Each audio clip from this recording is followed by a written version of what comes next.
All right, so like I was saying, today we're talking about color theory and color in film, and we're going to talk about distribution deals. For distribution deals, I'm not going to go, I'll talk quite a bit about it, but I'm not going to go super in depth about certain topics within distribution deals because we're going to get into that later this semester because there's a lot to it, a lot that they look for whenever they are wanting somebody to, pitch them a deal, and they want to have some of those like ducks in a row before they even accept it. So we'll talk more about like the individual things later on, but we'll talk about a lot of it tonight. So first we're talking about. Honey, I just like to state that like we said before, this is primarily like a group meeting. So if you guys have any experience or anything we left out that you'd like to share or add on to, feel free. It's a discussion as well as a breakdown of like the stuff that we're learning in the syllabus and that we researched and all this stuff. So just keep that in mind as well, and feel free to contribute however you'd like. Yeah, if you want to chat in the box or if you want to cut me off at any point, go ahead and feel free to. What was that? Somebody? Okay. Oh, just affirming. Sorry. Yeah, just affirming. Got it. Oh, okay, no problem. I just thought you were saying something. All right, so the first thing we're talking about is color theory. So we're talking about kind of both additive and subtractive color theory because production design is going to be using has to consider both, because the additive is going to be editing, color grading, what's going on with the camera. They're using the red, green, and blue primary colors to create all these colors. And subtractive color, where it's like pigment and it's the dyes in a t-shirt, it's the colors of all the props and all of these things. So production designers really need to know a lot about color because that's where a lot of this stuff is going to start, and it's going to affect the emotion and just the overall feel and look of the film, the aesthetic and all of that. So it's just extremely important for production design. With color, there are additive colors and subtractive color. Additive color is from light. It uses red, green, and blue as the primary colors to create the rest of the colors that we see.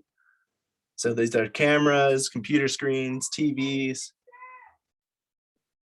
Oh, hold on, Priscilla got kicked out. Adding you back in. So these are computer screens, TVs, phones. They all use additive color because they're stuff that outputs light. And anything that outputs light is going to have additive color. And what additive color does is when you combine it, it's actually making the colors lighter because it is adding multiple lights together. So if you think about it like having 3 separate lights, if you are shining 2 lights together, it's going to make that spot brighter. And if you shine all 3 of them together, it's going to get even brighter still. So on this left side, you can see that when combining blue and green, so blue, green, and red, those are the primary colors of additive light. And when you combine blue and green, you're going to get cyan, which is that bluish green teal look. When you combine blue and red, you're going to get magenta, which is kind of like a pink. And when you combine red and green, you get yellow. If you combine all 3 of them, you get white light. So you got to keep that in mind, especially if you are color grading and things like that, because those things are really going to affect what happens when you are adding color or changing the color within your frame. It's going to really affect all that. And we'll get into the color wheels and all that in a bit, but just keep that in mind. Red, green, and blue, those are the main colors, the primary colors of additive color.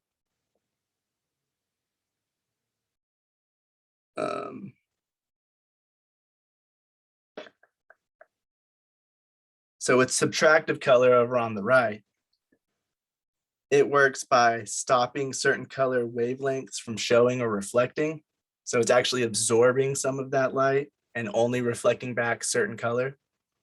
And so that is what's causing us to see certain colors. And that's why it's called subtractive, because it's kind of like taking away some of that light and only showing us the rest of it. And because of this, the way this works when you're mixing those together, the colors get darker. So with printers, you actually can see that they use yellow, magenta, and cyan for printing all of the different colors onto the page. They usually use magenta, cyan, yellow, and black. Since pure black is pretty hard to get and they don't want to waste a lot of the other three colors, they use those four in a printer. And with those colors, they can mix them together and make kind of every color we see on a printer sheet of paper. And when you mix those two together, because it's subtracting different color wavelengths of light, those colors are going to get darker and darker. So you start with white, and then the main colors, the primaries, are magenta, cyan, and yellow. And if you see, you can mix yellow and cyan together, you're going to get green. If you mix cyan and magenta together, you get blue. And if you mix yellow and magenta together, you get red. If you mix all three of these together equally, you get black. And so you can kind of see that it's also the opposite of additive, with the greens coming from yellow and cyan mixed together. And the red is coming from magenta and yellow mixed together, as blue is coming from magenta and cyan. So the primaries and the secondary colors for each are opposite because they're doing the opposite things. One second. So these are like the paints, clothes, props, physical objects that don't output any light are going to use the subtractive colors. You may have learned in school that red, blue, and yellow were the primary colors. And that is true to a degree. But it depends on what you're doing. So red, blue, and yellow are usually used for painting, whereas magenta, cyan, and yellow are used for printing, for dyes and things like that. So magenta, cyan, and yellow are used more often, but red, blue, and yellow were just easier to describe to preschoolers and things like that. So they just always said those were the primary colors if you took grade school and learned that in school. It's actually quite debated. It was funny how debated it was. Yeah, it's very debated. But one second.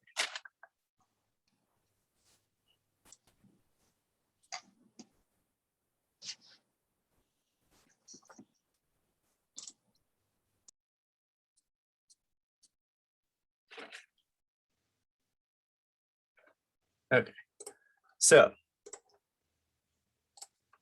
I'm going to show this picture.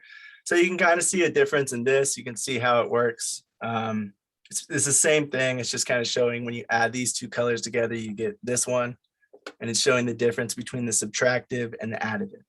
Subtractive is CMYK. If you see that, that just means cyan, magenta, yellow, and K stands for black. And that's what you'll get with a printer. If you're ever buying ink for your printer, you'll see it comes in CMYK. PMS, I actually don't know what that one stands for, but I'm pretty sure that's the one with paint. And it's the same thing. It stands for each color, and when you mix them together, it's going to do the same thing. So they're both subtractive. With additive, it's RGB, red, green, blue. And that's used, like I said, in cameras and editing, all that. And if you look at this, you can see when you're adding all of these together in equal amounts, it equals these other colors. Now, because of the way that subtractive light works, let me zoom into this a little bit. The way it's working is it's taking in a color and absorbing it, and it's only reflecting the rest of the wavelengths of light. So if we have red, green, and blue light that's making all the colors we see, once it's hitting something like a magenta colored shirt, what's really happening is that magenta colored shirt is taking that green wavelength of light and it's absorbing it into the shirt. And the rest of it, it's reflecting back into us. So the stuff we see is red and blue. And when you take red and blue and you mix them together equally, you get magenta. And so that's why we see it as magenta. Same thing with cyan, it's taking in the red and it's only outputting green and blue. And yellow, it's taking in the blue and outputting red and green. This is extremely important for a production designer because they need to work closely with a gaffer so that they can make sure that the whatever lights they're using on set aren't going to affect the colors that they're going for. So they know what look they want, and they want to make sure that the colors that they're going for are going to stay the same. And if not, they might get like a darker red or a darker magenta if they're using lights that are going to change it and make it lighter. Or they might get the opposite if they're going to use lights that's going to make it look different and darker. Like if they're using a yellow light on set, it's going to take a lot of the blue out. So if they have a blue shirt, it's not going to look blue anymore. It's going to look more blackish and things like that. So production designer really needs to know that so that they can know what color to actually make the props, what color to actually make these things so that they appear on screen for the final output the way that they want.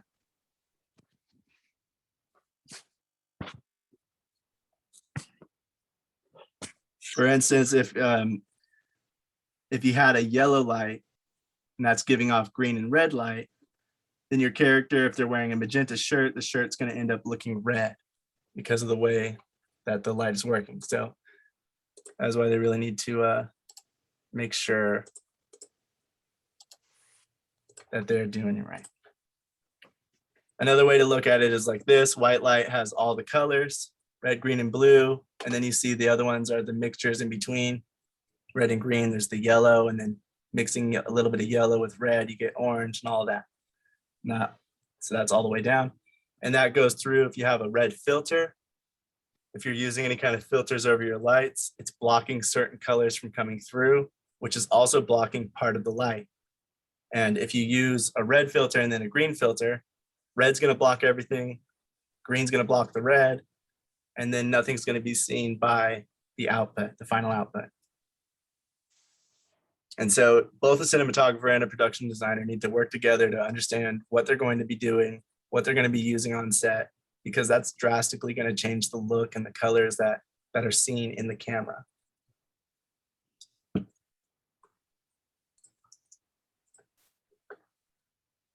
Again, you can look at it like that.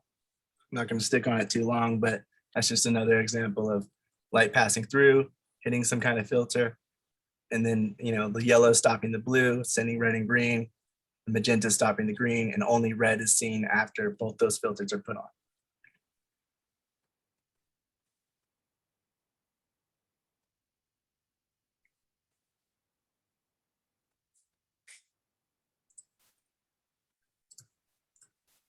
Does anyone have any questions about that before I move on to the next little thing? Or anything to correct or add? I don't think so. At least not on my part. I'm trying to remember all the videos we watched and all the articles and everything. I don't think there's anything you didn't add to the notes, right? Yeah, I don't think so. All right, so the next thing to talk about are the basics of color theory, which are hue, saturation, and value or brightness or luminance. Those three names are interchangeable, but they're the same one, same thing. They just mean the brightness of the color. So hue just literally means which color it is. If it's red, if it's orange, yellow, blue, green, all of those. Saturation is the intensity of that color. So how bright, how vibrant it is. If you look at the saturation all the way to the left, that's desaturated. It doesn't have any color in it. It looks gray. And the more saturation you add to it, the more colorful and vibrant it becomes. So that hue would be red. The whole time the hue is red, but adding or subtracting some of that saturation is going to make it more or less vibrant.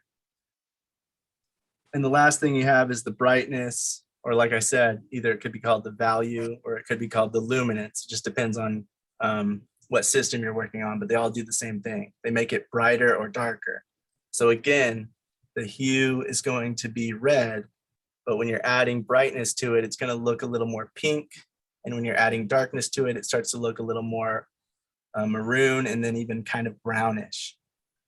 So those three things together make up our colors, and they make up so many different variations on color, which is why you have so many you can pick from. If you're ever doing color editing or if you're doing anything with color, you can on digitally, especially, you can pick, you have to like type in an actual color picker to select a very specific color type, since there's so many different variations that can happen just from changing any of these three things.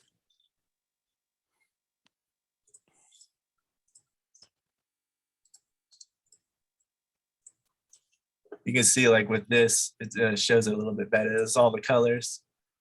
And when you're affecting the hue, the saturation, or the value, everything starts becoming a little black, brownish looking, you know, and a little gray. But then also it's just, you can see all the different variation between each, how many different colors there could be.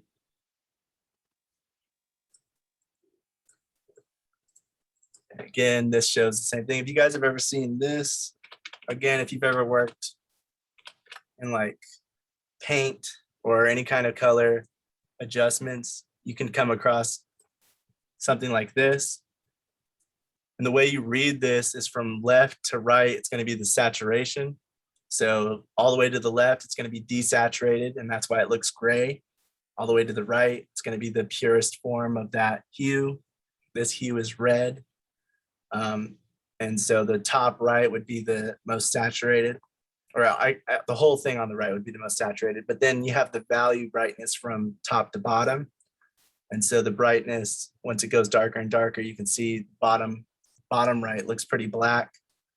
And the top right is the most bright, vibrant version of that red hue that you can get. And that's how you read one of those. And that's why it looks so different.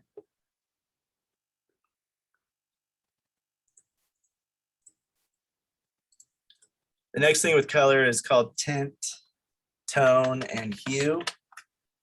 And tint is just, this is a red hue again. So I'm just using red as the example, but when you're adding any white to it, that would be the tint. So if you're ever affecting color on a computer, you know that the tint is going to be adding white to that color, and you're making it look more and more white, which is why you start from really vibrant red and it starts turning pink, and then lighter pink and lighter pink until it looks very white. The tone is adding gray. So it's the same thing, except for instead of adding white, you're adding gray, and you're ending up making it look pretty desaturated by the end. And then the shade is adding pure black. So you're taking that color again, and you're just adding black little bit by little bit until it looks completely black. I thought this was so interesting because this is stuff you learn like in school and in basic art class. If you've ever had like an art class in like high school or middle school, but it applies for so many little things, and it's stuff that you don't really remember until you have to study color and editing and all this stuff. And you're like, oh yeah, forgot about that. Yeah. Yeah, because it's just so like I knew all these words. I just didn't know exactly what they did until we started studying it. I'm like, okay, so that's what that means. And I it kind of know what it also- did by like adjusting it, but tone just sort of seemed like, you know, saturation to me. But really it's just adding gray, so it ends up looking a little bit different.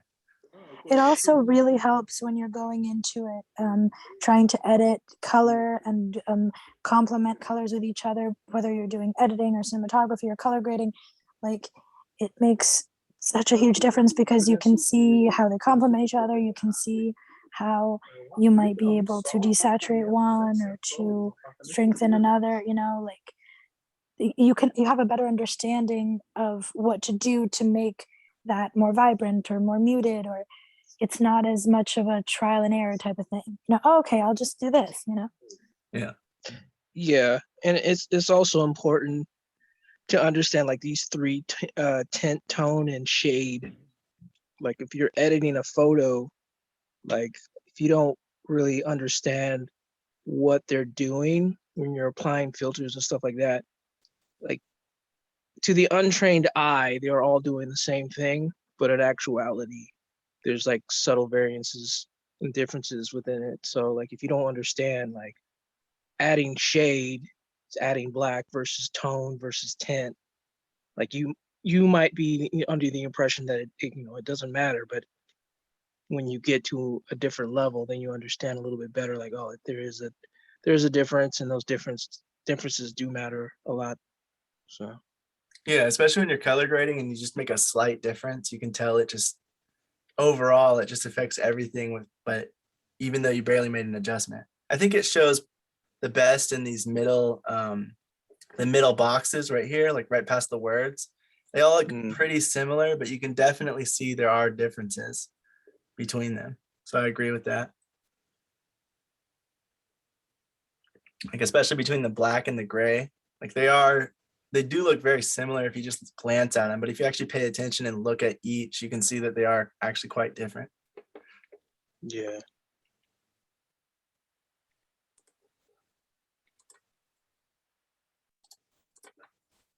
All right, next you have warm and cool colors. So typically speaking, warm colors are considered to be reds, oranges, and yellows, where cool colors are considered to be the purples, blues, and greens. So if you split this is like a color wheel right here. And if you split that in half, this side being warm, this side being warm, this side being cool, then you can see why those are considered that. Warm is like the more vibrant and friendly feeling, happy colors, whereas the cool colors are a little bit more dark and maybe a bit sad feeling. But the thing with this is that either color can turn into cool or warm depending on how much saturation there is, how much brightness there is, and things like that. So if you took this dark green and you added a bunch of brightness to it and maybe you added some white, you would still have green as the hue. It would just look a lot brighter and more vibrant. So it might start looking more warm. And of course, blue, you can have like baby blue, sky blue, or you can have like an ocean blue, dark blue, those kinds of things. So it's not like set in stone, but this is typically how it's split up just because of how it kind of affects people's moods when you add these kinds of colors in.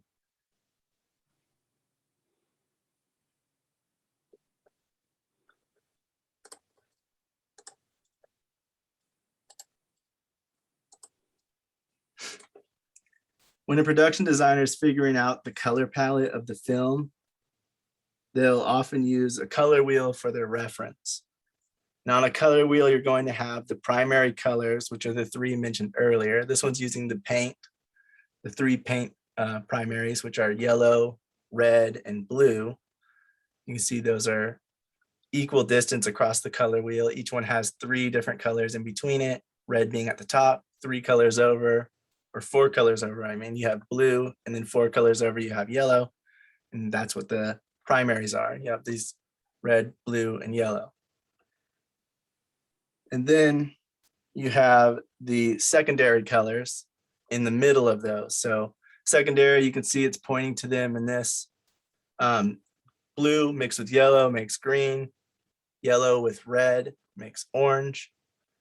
And then red with blue makes purple. It kind of looks pink on the screen, but it's like purple. And then after that, you have what's called tertiary colors, which is taking a excuse me, which is taking a secondary color and mixing it with a primary color. So if you're mixing this purple that looks kind of pink with the blue primary, you end up getting this darker purple color, a purple blue. If you mix it with red, you get a little bit more of a bubblegum pink look.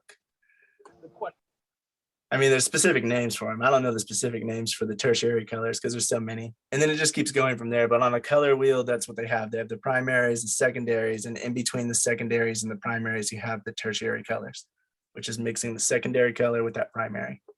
So you have that yellow orange, you have that orange red, you have that yellow green, you have that kind of like the cyan type look or teal, the darker purple, and that kind of reddish purple for tertiary.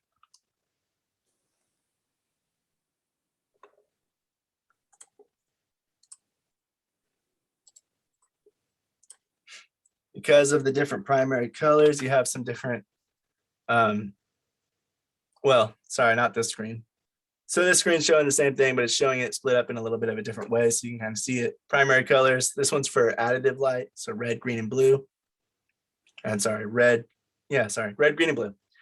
And then you can see the secondary colors when you're mixing them. They are very different from the one we just saw, because these are now the additive colors. So in between the primaries, we're going to have magenta between blue and red, cyan between blue and green, and yellow between red and green.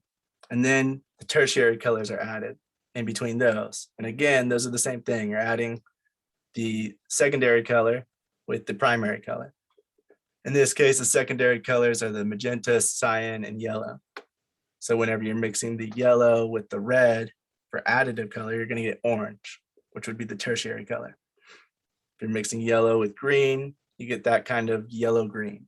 And all across, you can see this just same thing all across. I'm not going to go through all of them, but that's how those work. So if you ever hear somebody say tertiary colors or secondary colors, it's just taking those primary colors and mixing them down over and over again. Does that make sense? And then if you look at a color wheel like this, they kind of blend it together to show you the in-betweens. So it's not split off into little pie slices. It's more of just like a gradual fade into the next color, but they still have the primary colors being the most prominent within that. And the secondary colors, you can see the clear lines for the secondary colors. And in between that, you have all of the tertiary colors. So if you took just like a pen and or a color picker on a computer, and you just went around this wheel, you would see that no one spot is going to be the exact same because it's fading into the next color gradually.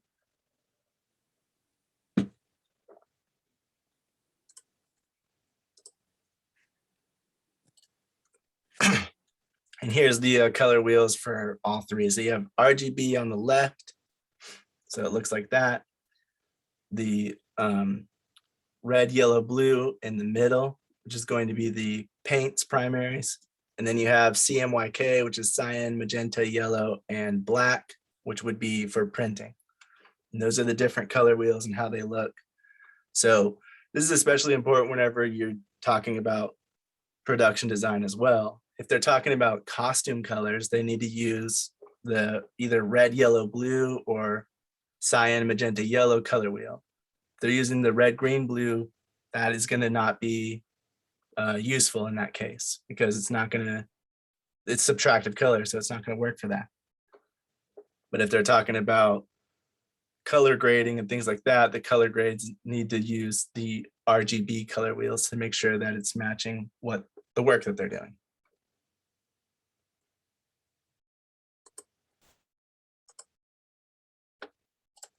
And then I'll just show this one last example to kind of show what it looks like, all three right next to each other and how they're different.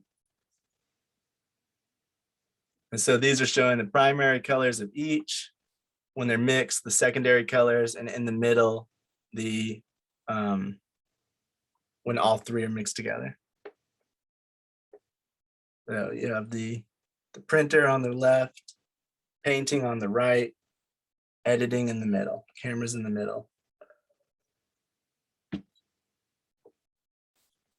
Does anyone have any questions or comments about the stuff we've gone over so far?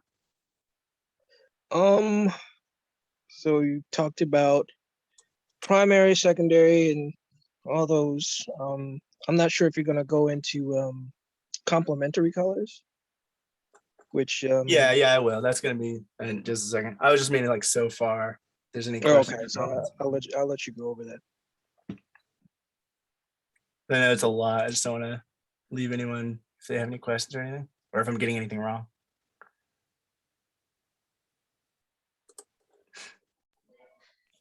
All right, so after all that, with the color wheel, you're going to look at what's called color harmony. And color harmony is taking two or more colors from that color wheel, putting them into the same image, and some are going to just look better than others, depending on this theory. So this is the theory of color harmony, and like which colors will match better, which will look more appealing when put together in the same frame.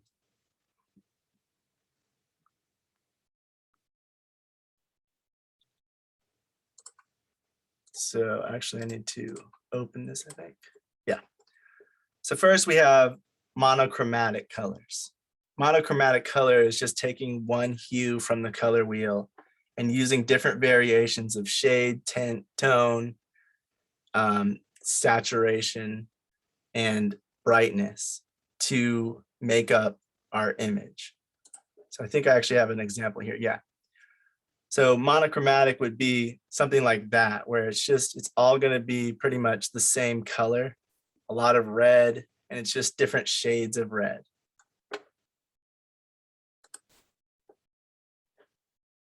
Hold on, I think I actually have a better one. One second, I'm trying to see where it is.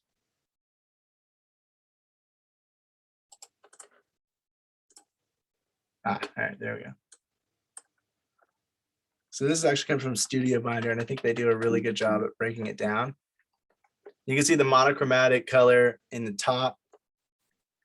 It is using all yellow hues in this image. So even though there's a little bit of a green look to it, whoa, shoot.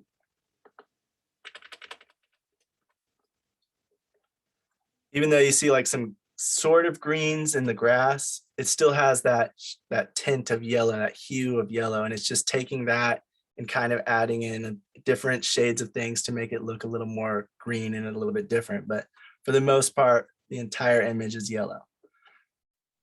And you have the matrix, which has a lot of greens in it. Most of the overall images having different shades of green. You're just adding black or gray or different colors to it to get a few different variations, but it's all coming from the same hue. You can actually see it on that little pie slice. It's all green, but it just has like lighter greens, darker greens, and in between. After that, we have what's called complementary colors. Complementary colors are going to be any color that is on the opposite side of the color wheel. So if you take a color wheel, if you're using the red, yellow, blue color wheel, or if you're using the cyan, magenta, yellow color wheel, you're going to be using different complementary colors because you're going to have different colors in the color wheel itself. So I think this one's actually using yellow, cyan, and magenta. And so across from red in that color wheel, it's going to be green. And so the complementary colors would be red and green. And it's said that complementary colors are going to look good together. They're going to be appealing to the eyes. And so in a lot of films, you'll see that they're using complementary colors. And that's why you see a lot of films and posters, especially, use something like this, where it's the blue and that orange, or it's that teal and that orange, because those two colors are complementary. They're across each other. They're across each other on the color wheel. And the orange looks more like a skin tone and more like inside, and the blue looks more like the sky and outside. And so when those two combine, it's kind of looking natural, but it also theoretically looks extremely well together. And that's why so many movies and posters will make it like that.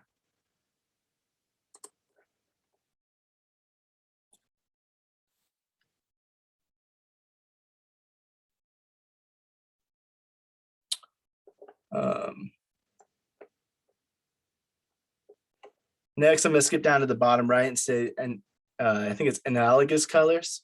And that's going to be 2 to 4 colors that sit next to each other on the color wheel itself. So if you take any color from the color wheel and you pick a color or two next to it, that's going to be analogous colors. And that's going to make it look very similar, but not be exactly like monochromatic. Here we go. Where he's taking that blue and the greens and putting them together. And so it has similar looks, like the colors still are pretty close together to each other on the color wheel, but it is more variation than you'd get from monochromatic. You can also see analogous colors here, purple and blue on the left, orange, orange, yellow, and yellow on the right.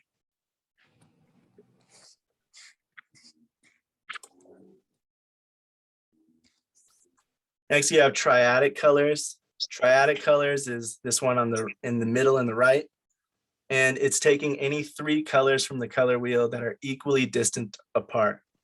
So in this case, they're going to take yellow, blue, and red because they're all 4 colors apart. There's 3 colors in between them. And then you take the 4th color, and then you go 3 more colors, take the 4th color, 3 more colors, and take the 4th color again.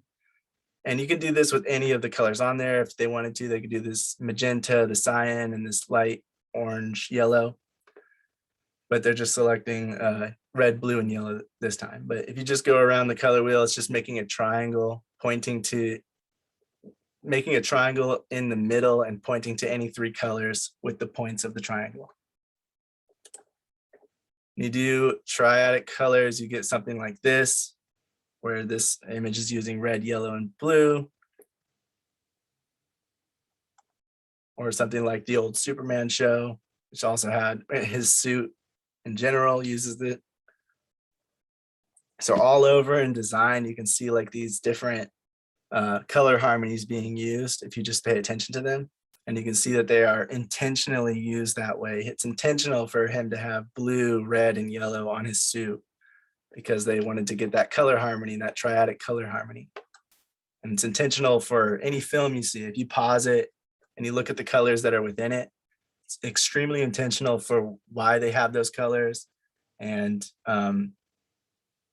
why they chose them, because they're choosing these different color harmonies and they're choosing them for their emotion and the shades that they are and how dark it is, and all of that was very intentionally chosen. Next one I'm going to talk about is this one in the middle on the left. That one's called split complementary. Split complementary is taking one color like this blue, and instead of taking the one directly opposite of it, which would be a complementary color, it is taking the 2 colors that are right next to it. So they're on either side. So you go the blue, you go straight across to the other side of the color wheel. And instead of picking that color, you take each color on either side. Use all 3 of those colors together and you have split complementary. I don't know if I have an example of that. I don't think they give an example of that one on this.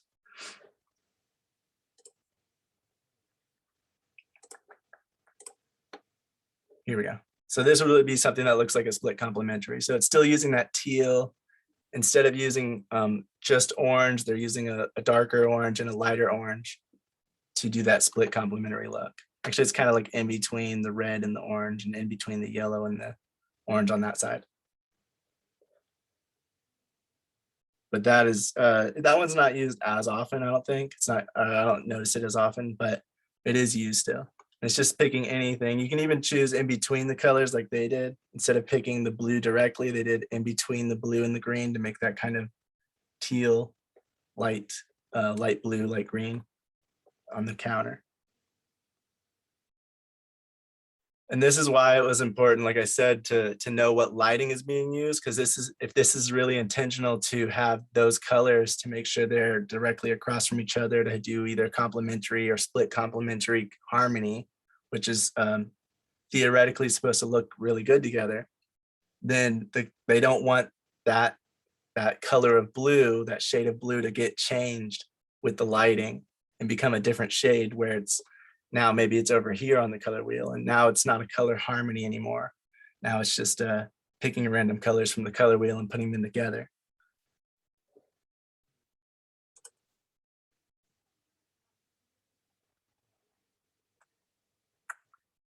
Next one I'm talking about is this one on the bottom left. It's a tetradic color scheme. It's having 2 pairs of complementary colors. That's going to create either a rectangle or a square in the middle of your, in the middle of the circle. You would create a little rectangle here, and the ends of the rectangle would be pointing to these different colors. All it is just taking 2 complementary colors and putting all 4 of those colors into the same image. So you see it's directly across purple and green, and then you have directly across blue and orange. Using all 4 of those colors in the same image would be what's called tetradic color. And again, I don't think that one's used as often in film because it has quite a bit of different colors going on, but you can see it in images if you pause and look and see what colors are being used. This one shows red, orange, green, and blue are all used in this image intentionally to have that tetradic color scheme or color harmony.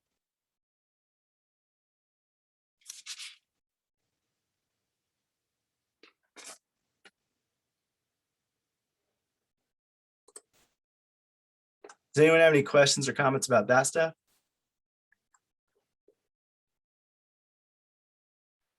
Yeah, in bigger productions, all this stuff is considered and talked about in before they even get to the production side. But for lower budget independent filmmakers, where sometimes you're not always you don't always have the ability to pick and choose. There are times it's kind of like with exposure, like when you're exposing for light, like your options are, do you expose for your subject or do you expose for the background? And normally what I'm talking about is like if you're, if you have like if you're shooting in a car and your subject is in the car, of course, like the windows are going to be blown out. So, you have to ask yourself the question, do I expose for the person in the car and then put a light on him to make up for the shadows that he's going to get? Or do I expose for the outside and vice versa? And it's kind of like the same thing with these colors. When you get the footage that's like raw and you're in the color grading process, a lot of people will just say shoot raw and you can do whatever you want, but that's not always the case, in my opinion. So like, let's say you have like on the screen here, you have on the left, you have more of a colder color temperature. And then on the right, you have a warmer temperature. So like you would have to ask yourself the question, do I go against it and take it away? Like on the right, he's got this warm color temperature. So like if you were color grading that, like your options are like you can add blue into it to kind of balance it out, or you could add to it. And it's just really up to you. Like if that's the look you're going for, if you want it to be warm, you could add a little bit more to it. But if the picture's already warm, like sometimes it can be a little bit overkill. But yeah, all that, just the decisions you make versus the decisions you make in pre and in production versus the decisions you make in post. So it's very, very important to understand how these colors work together and how they work against each other for when you get to post, because there are times where you can't always take colors out and you're just kind of stuck with what you are, or what you got. So Right. these are things to take into consideration. Yeah, and it's definitely important to get it right on set if you can, even if you're shooting raw, because it's just not going to look the same if you're using blue light on set and you're trying to make it orange in post, compared to if you tried to make it orange on set and then just either, like you said, take away, adding in a little blue because it was too orange, or just adding to the orange and making it even more orange in post. But it's not going to look the same going from orange to orange compared to going from blue to orange, even if you're shooting raw. And so that's something to definitely consider and to think about when you're talking about color on set. In pre-production, the production designer and the director are going to work together to figure out the color palette, to figure out the cinematographer sometimes too, depending on how early they get into the production. But they usually typically will talk to each other and figure out what kind of look are we going for? Is this scene going to be sad or is it going to be happy? How are we going to display that without saying a word? If the actor's not saying anything, they just have these faces and there's maybe some music playing.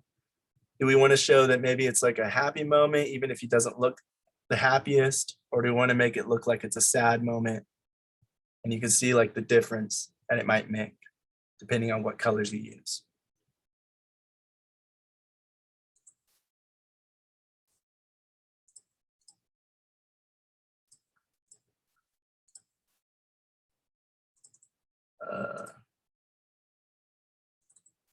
Yeah, okay. So, one second. I thought I had color. All right, so the next thing we're talking about is color palettes, like I was just talking about actually.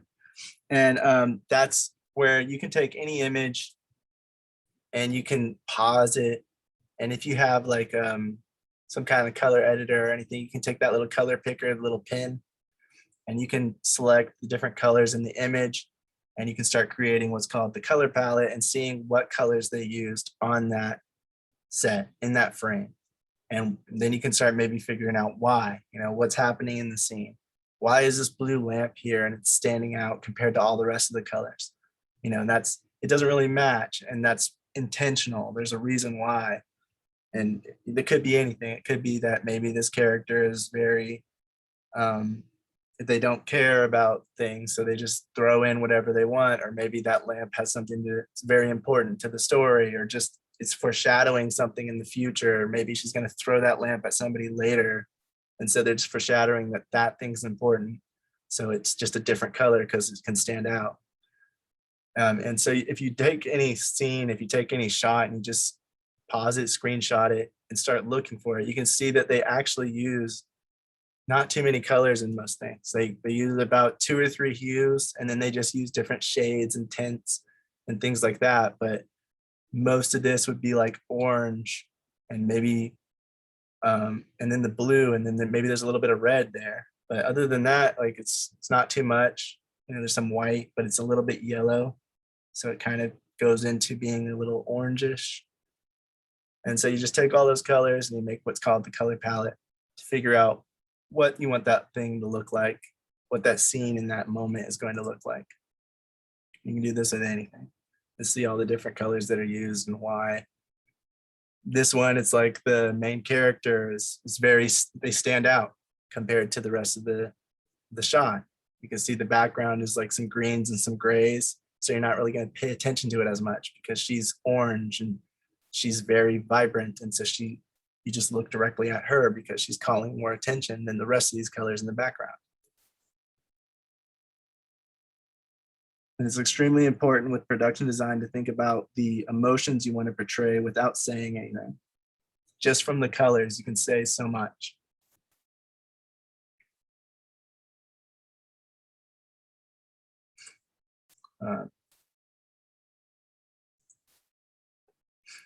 So there's actually what's called psychology of colors. And this is just pre-established kind of like emotions that most people will get from certain colors, depending on what's being shown. Traditionally, red is associated with intense, uncontrollable feelings, love, or romantic passion, or it could be violence, danger, rage, or ambition for power. And it really depends on the shade in all of this. Like you can use any shade of red, and if you make it darker, it's going to feel more, maybe it's going to feel more violent than if you make it bright, vibrant red, or like rose colored red, and that might feel more like love and romantic passion.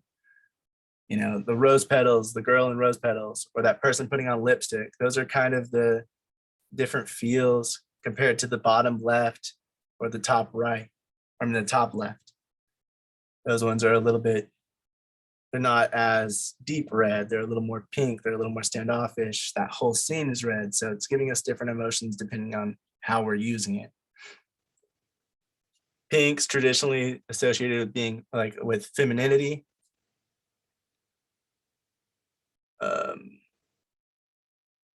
Or innocence, sweetness, playfulness, empathy, and beauty. You'll see a lot of like the mean girls will use that as their t-shirt, or anyone like if you see a movie that has a college campus and there's the girls dorm, there's a lot of pinks used most of the time because it just shows more of like the femininity and the girliness of that area, depending on what kind of project they're trying to make. Or innocence, like somebody who's young and they don't really know too much, they might be wearing a lot of light, very light colored pink. And that girl top left, she's chewing bubble gum. That could give off more innocence to the feel. So it's not just the color itself, but it just combines all together to make that feeling come across without us even hearing her say anything. We can kind of get that feeling from her. Orange can be considered with youth, friendship, warmth, sociability. So a lot of movies will use it because it's the color that we see when the sun is rising and the sun is setting, and it shows the warmth of the sun and the light of our world. And so it's generally considered to be a nice thing. but depending on the hue you use, you might make it look like it's intensely hot and like it's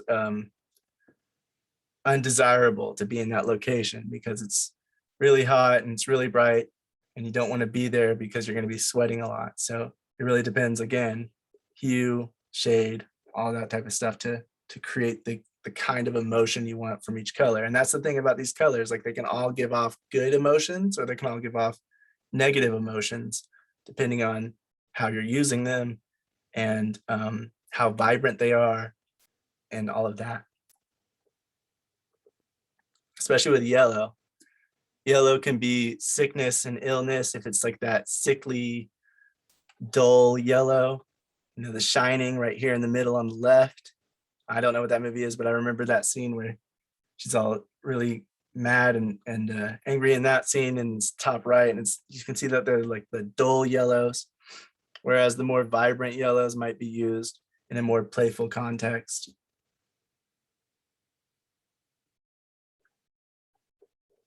Green is usually considered with nature just because it's all the trees and the plants that we see. A lot of them are going to be green. Lord of the Rings used greens a lot. But it can also be used for corruption and greed because of money and how we associate money with the color green. And so, you know, I think that's Maleficent down at the bottom left. And they're using dark green because they're making her look more evil with that color and they're associating her with it.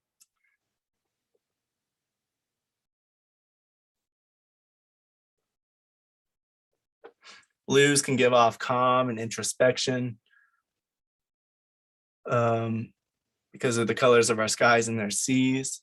And so when we're outside, when we're at the beach, we see these colors and we see them and they calm us down. The sky and the air with the clouds and the light blue sky, it gives us a little bit of a peace, but it can also be a sad thing if it's used as a negative connotation and it's used a little bit darker, dimly lit. It's also about the brightness of the colors. You know, how bright is it? Bottom left, it's very bright. I think that's from the Truman Show. And he's getting ready to finally get out of that. I won't spoil it if anyone's not seen it, but he's getting ready to get out of this thing that he has been in for so long and he's hated. And so it's a very bright moment. It's a very happy moment. Whereas that middle one on the right, it looks a lot darker. Like he doesn't seem as happy and it seems a little bit more sad. So they're using a darker blue to illustrate that.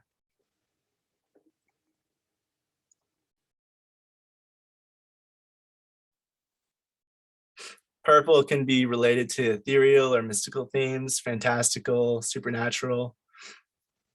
It could also be linked to eroticism, mystery, warmth and sexuality.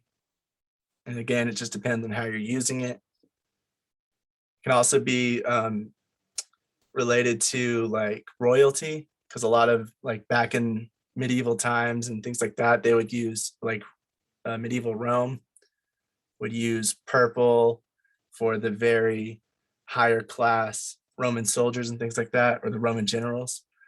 When you got to a certain status, you got to use these vibrant purples because they're so hard to come by. And so because of things like that, cultural reasons, we start seeing purple as being something that's coming from royalty, something that somebody who's rich is wearing or using. And so because of that, we have all of these different colors that we can use to really just illustrate different emotions and different feelings to the audience before we even let the performance happen from the actor. It can help illustrate what the actor's feeling without them even doing anything. They can just be standing there. And if it is bright and orange and vibrant, and it might feel like they're in a happy moment and they're peaceful and they're looking out at the world with hope. But if we take that same person and keep them in the same area and add some blue or add some purple or add some darker color to it and just have them standing there, it might seem more like they are sad, depressed. Maybe they're even feeling like they're going to end their lives because they're that depressed, just from the emotion that's coming from the color itself, how bright and vibrant the color is and how saturated it is. We'll get those those feelings just from looking at it.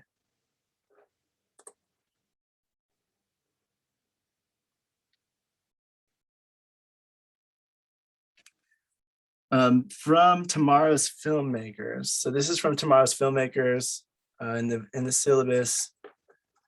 It is, I believe it's, yeah, AA. It's a video. It says cinematic color and storytelling. They said, while there are some pre-established feelings and emotions associated with colors, you can also set up your own rules and establish what the colors mean in your film. They give the example that if you have something bad happen, whenever warm colors come on the screen. So warm is generally associated with being happy, like something bright, vibrant orange.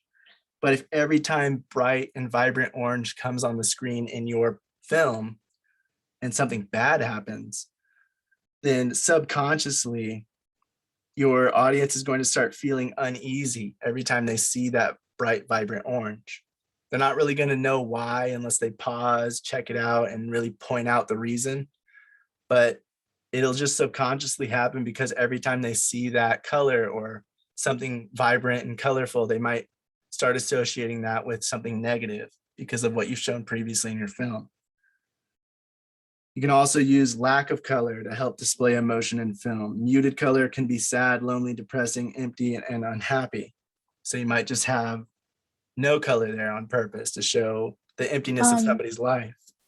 I would also like to point out, in case, sorry, honey, I'm trying to organize everything, that when we're talking about color, there's, just like he's mentioning in this video, that he's saying you can use our own colors.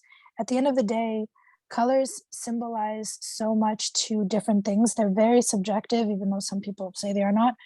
They are, because they vary from culture, they vary from social, like society, like how the color pink and blue used to be opposite, and today they're, pink for girls, blue for boys. Back then it used to be the opposite. How purple is now the color of royalty, but really only because it was a hard paint to find and all this stuff.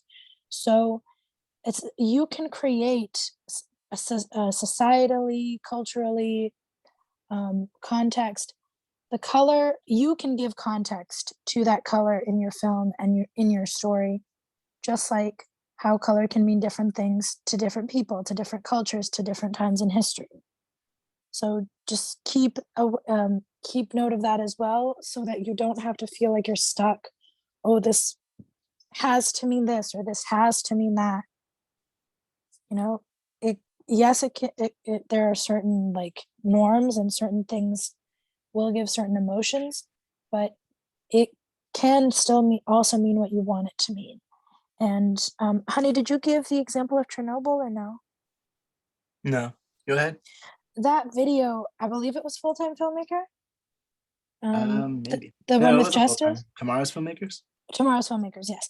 That video was really, really great for those of you that haven't seen it. It explained it very well when he was explaining how, like in Chernobyl, for example, he had the colors blue and green or was it yellow? I think, was it yellow or was it green? I remember it was blue for like healthy. Yeah, I think it was green for sick. Yeah, I think so. And he used it very mutedly, very subtly. And you could see that the people that were sick were becoming more green, like, and they had green colors around them and all this stuff. And the people that were healthy, there were blue, and even the little vaccine strip was blue and all this stuff.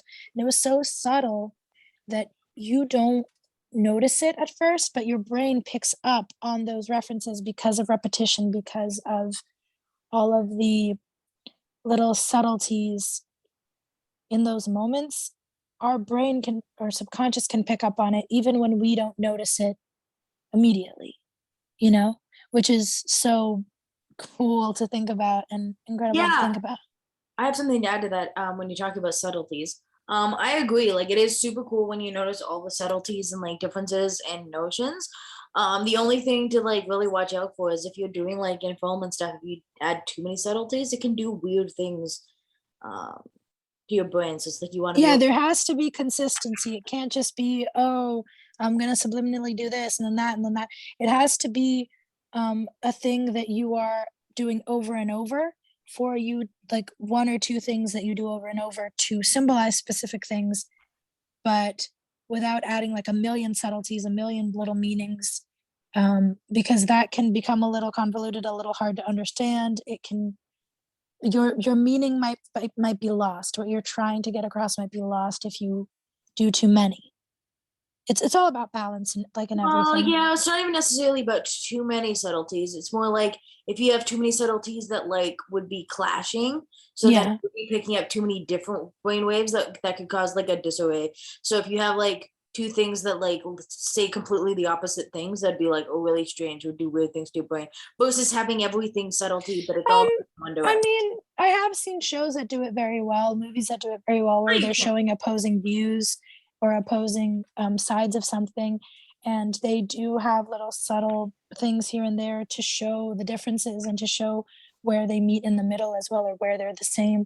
And I think that can be done really well. But yeah, there is a nuance to it. There is definitely, there's an art to it. It has to be intentional. It has to be very well thought out. And it's always amazing when you watch those movies or those shows where you can see intentionality in every little thing. It's pretty I like it incredible. a lot actually. Like I've noticed all the subtleties and stuff in editing, in the environment and things. It's extremely cool.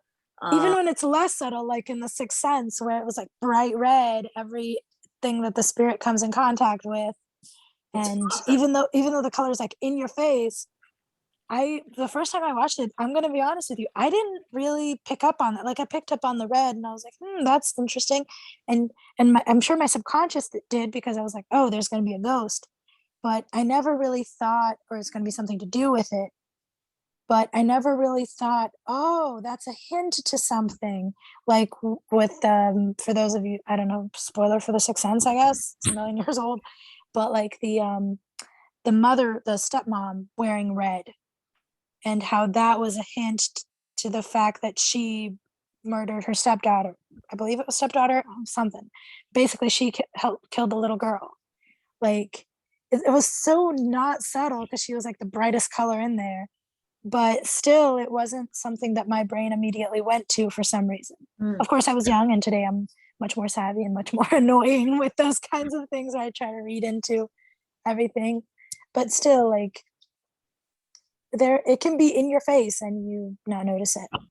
Right. And it's the symbolism in Sixth Sense was every time there's something red on screen, that means there's a ghost nearby. And so he was wearing red, or he would go to a red door. Or it was touched by the ghost. There'd be a red doorknob. And because of all those things, you would know that there's a ghost nearby. I mean, if you really like picked up on that, but you don't. It was touched You by don't a pick up on it spirit, or until there was a somebody presence, really points it out. That's the whole point. Like it's not really noticeable until somebody says that that's what they're doing. You know, look, even though it there's was a red incredibly doorknob, not there's a red subtle. door. So Right. But you just think, I don't know, subconsciously, you just might follow along with the movie and you're not really paying attention to those details because you're not really supposed to be. You're just supposed to be seeing that, oh, there's something red. But yeah, like the doorknob when he goes to open it, like, I don't know how I kicked myself for not picking up on that. I was like, dang it, how did I not figure that out? Because all the other ones it was basically like hint, hint, hint, and I still didn't get it first. right. But yeah, so that's why it's really important to know all these things with the colors, because it's going to play a deep part in how we feel, as well as everything else, you know, the music, the cinematography, the performance. But the color and the production design is really going to go hand in hand with all of that stuff. And when it's all combined very well, when it's done well, you're not going to notice it. You're just going to feel it, and you're going to be invested in it. And you're going to believe that world is real. You know, you're going to believe this girl. You're not really going to pay attention to the color scheme being green and red. You're just going to see that she likes red in her house, and maybe outside it's green. And you're not really going to pay too much attention to that if the story is good, if the performance is good, and everything's going and flowing well together. You're just going to follow along with the emotion and be invested.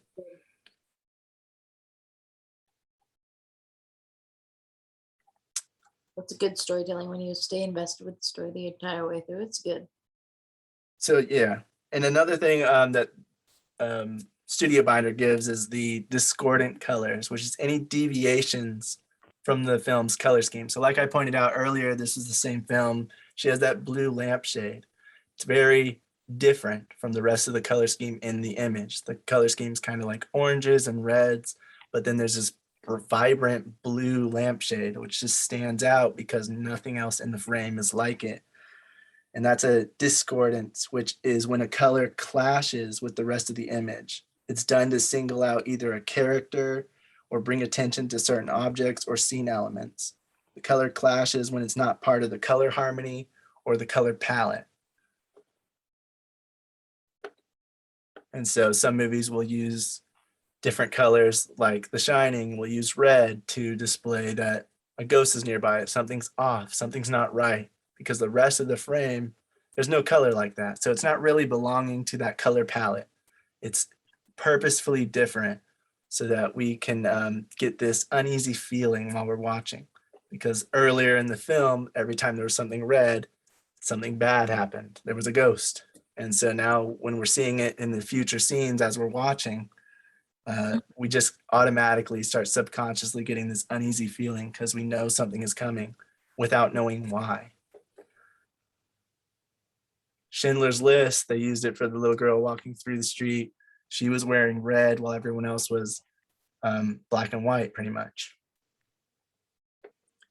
But then in film, there's also what's called associative and transitional colors. Associative colors is when we can associate color to any subject if the film sets it up. So we can associate it to a character, or we can associate it to some theme, and thereby associating, like having an emotional reaction to that color. So it could be any color. It doesn't matter if we're associating yellow with this character, they're always going to be in yellow. Something of them is going to be yellow, and when yellow's nearby, we might think of them. Oh, that phone is yellow. And it's not shown that it's the characters, but subconsciously we kind of feel like maybe that could be his, or it could be foreshadowing that it is his, because yellow is pre-established to be associated with that character. Black obviously is associated with the Dark Knight, purple being associated with Joker. So anytime we see those colors, we associate it with them. Usually the Joker leaves behind things that have his logo or a little smiley face, and usually it'll be in something like purple because it's just associated with him. Dark Knight, black, all of his stuff is black. The Batmobile, everything like that, it's all black because it's associated with him. And there's a reason for it, because he's moody and depressing, and the Dark Knight, he hides in the shadows. So it goes with the story, but it's also for a reason. Orange in The Godfather. This is one of those things that you can associate any color as long as you establish it in your film. What The Godfather did was associate the color orange with death. So even though black or blue or something might be more associated with death traditionally, in The Godfather, orange is used. And sometimes it's actually literally oranges that are in like orange crates or something that get broken open when someone dies. Other times it's just the color orange somebody has in like a piece of paper or whatever else. And it shows that anytime somebody's going to die, the color orange is in the frame. Or anytime they're talking about it, color orange. So you kind of subconsciously get the feeling something's wrong, even when nothing else is telling you why. Because every time orange shows up, we see somebody die. You can even use color harmonies like contrast colors, not contrast, complementary colors like red and green. They're opposite on the color wheel. They look good together. And this film is showing that they're obsessed with each other. She's in green, she's in red, he's in green, one of the two, but they're showing like how every time they're near each other, it's red and green, and she's usually in green or he's in green. And those two colors are associated with these two characters and their connection to each other.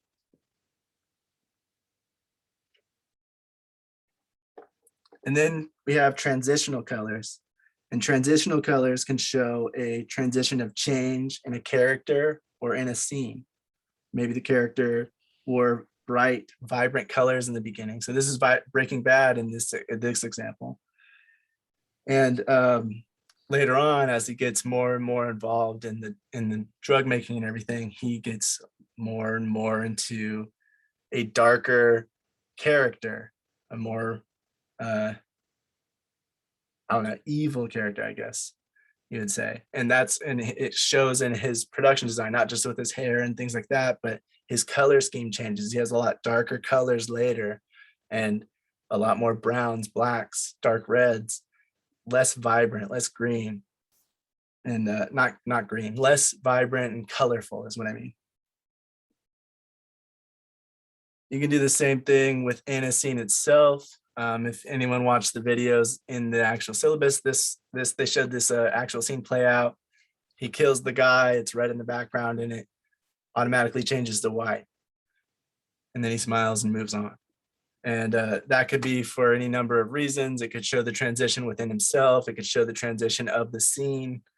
For whatever reason, it went from red to white, but it was that transitional color showing the difference between what happened before and what happened just then or happened now.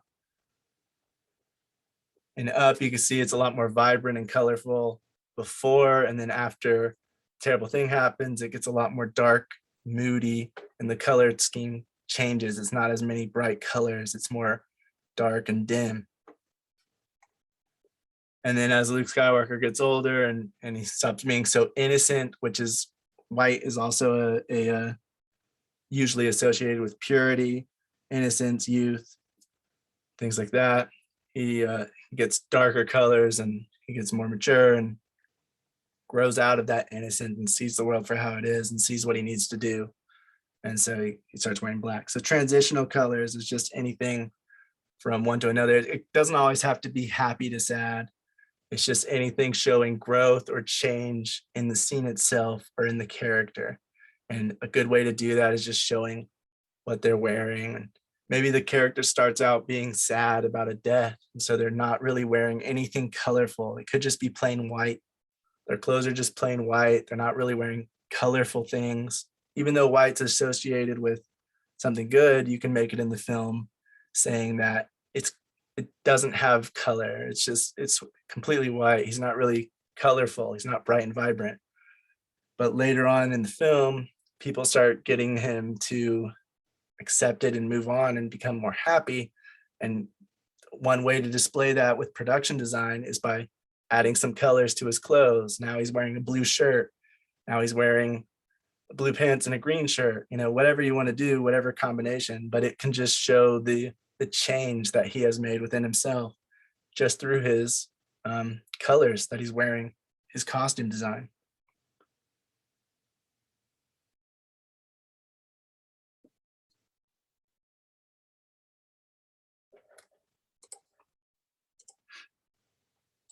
In a film, whenever they are figuring out the color palette, some directors might say to the production designer that they need to use a certain amount of colors. Like you can't use any more than 3 colors in any given scene, or throughout the whole film, I want you to use 3 colors or less. Or they might give them a certain scheme to use. So they're like, I definitely want green and blue in my film. And then you figure out if you need to add anything else or take it away. Or they might just require 1 color in every scene and leave it up to the production designer to choose the rest of the palette. It really just depends on the director, the production designer, their relationship with each other, how much the director trusts the production designer to pull off their vision, and just, the different personalities of each and how much control they want over the color scheme or not, or how much they trust each other and all of that. Excuse me. The director and the production designer will also work to figure out the most prominent color and the colors that are going to accentuate the other for each scene. Excuse me. So obviously orange is the most prominent color in this, even though the color palette has these different blues and these different oranges. the main color scheme, the main prominent color is going to be that orange. That's all the sand in the background and the sand in the foreground. And the blue is the secondary color in this. It's accentuating the orange, but it's not going to be the primary dominant color in the frame.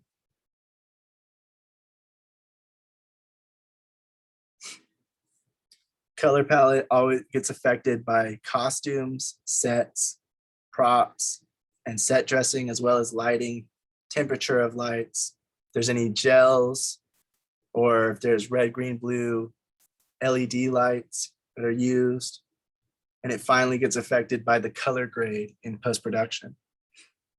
And that's why sometimes you'll have a production designer that actually attends the color grading sessions, because they want to make sure that they're not going to change their whole look of the film. They've worked so hard to get the costumes, the props, and everything to match and to go with the story and give that emotion that they're going for. They don't want the color grade, the colorist, to just change that and take away everything they've worked on. So sometimes they'll be allowed to go into those sessions and give their input.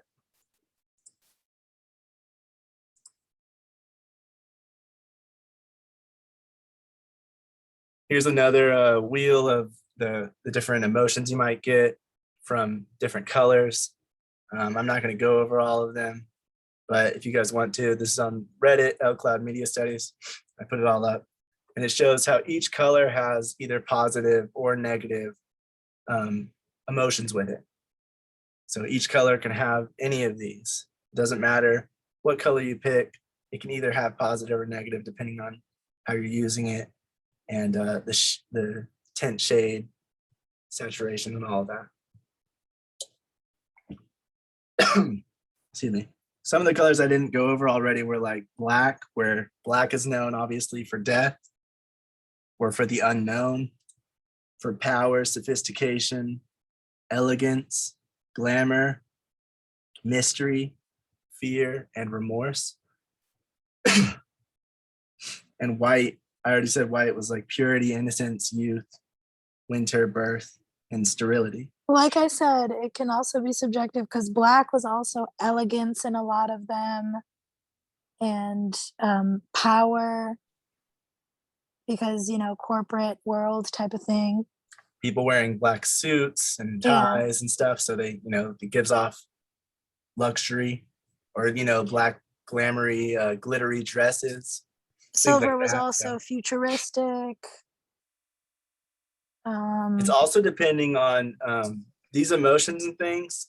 It also is very culturally based, because colors in China, for instance, I think they said yellow, if I'm not mistaken, is viewed very differently than it is here. Like yellow is viewed with, what was it, royalty or something like that, honey? No, I think purple was viewed with royalty. Yellow was riches, happiness, something like But that. I think in China, like, so, but it really depends on where your film is based too, what kind of color scheme you might want to use. Like, for because- example, white in our culture is weddings and all that. I believe white in the Middle East is for funerals or death or something. It might be, if I'm not mistaken.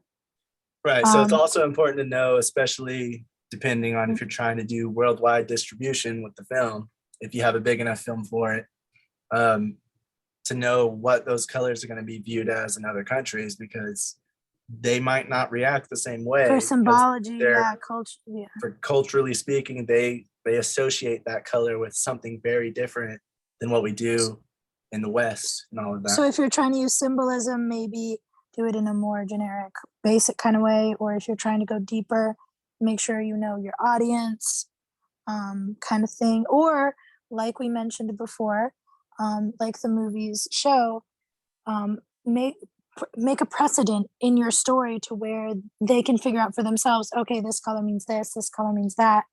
Because once you have that in your film, you don't have to rely so much on cultural norms. They'll already know this color means this color means that. You know? Yeah, one of the videos was discussing how they used blue to illustrate love, because the person that they fell in love with was always wearing blue earrings or had a Because blue is the brightest binder, color, I blue believe, purse or of that something French like film. that. So they just associated that with with love, and every time she saw blue, she thought of that character. So they just associated that with that feeling. So every time you saw blue, you weren't sad, you were more happy because it was associated with the love that they felt for each other. Yeah, so they took blue and they gave a completely different meaning in that one and made it more lovey-dovey and all that stuff. And Which- again, from Studio Binder, they kind of show the different feelings on the left with the different color looks. We already kind of went over that, so we'll skip it. But you can see how it just looks very different, and it gives off different things. Even within the reds, you can see that depending on, it also depends on how much red you're using. You know, that one in the middle, the red, the one in the middle on the right, you know, it's not using as much red, so we're not getting off as much of that emotion. It's a lot more contained. So it also depends on that. The one on the top left in the pink, you know, it's mostly white. So it's not giving off the same thing as the one on the bottom right, where it's mostly pink with a little bit of white. And so you also have to think about that when you're making the film, is how much of this color am I using? What's the dominant color, and what's going to be the accents that's going to help. And balancing the colors together, because for example, if you want one color to stand out more than the rest for symbology purposes or for whatever reason, like make sure that that color is in a way standing out either brighter or darker than all the other colors around, or more vibrant or more muted than the other colors around. Like make sure you balance that color well so that it actually does stand out and it doesn't end up being where you were trying to make it stand out, but really just blended into the background. Mm-hmm. And that's where this color is it's called the color rule, but obviously it's, you know, rules are made to be broken, but it's a guideline. It's called the 60-30-10 rule, where you're going to use your primary color in your frame. It's going to be like about 60%. It's going to be the most dominant. It's going to take up most of the frame. So in this case, it's showing that the brown, because it's all over the background, there's some in the foreground and that. So that brown is the dominant color. It's 60%. 30% is the next one, the secondary color, that's going to be some kind of color harmony most of the time with the dominant color. And it's that orange, and that's her skin, and a little bit of that egg, and that poster in the background, or not the poster, but the picture in the background. They'll have a little bit of that orange hue to them, but it's a lot less in frame than the brown. And then the last one is the accent color, or the 10% prominence in your frame. So that would be the red, and that's just her dress. And so take all of those, and, you know, it's not exact. It's not always going to be exactly 60% of the frame, but it's just a general guideline to say one color should be most in frame, the other one should be about half that, and the last one should be, you know, just little bits here and there throughout the frame, not too much. So otherwise it starts getting it starts getting cluttered and it doesn't look as good. Another picture, you can see the 60-30%, 60-30-10% rule. 60 again being brown, 30 being gray, 10% being green. So you see the little bottle and some of those flowers looking a little bit green. So again, I would say this is definitely not 60-30-10, because the blue is taking up way more of the frame than anything else. Even part of her costume is blue.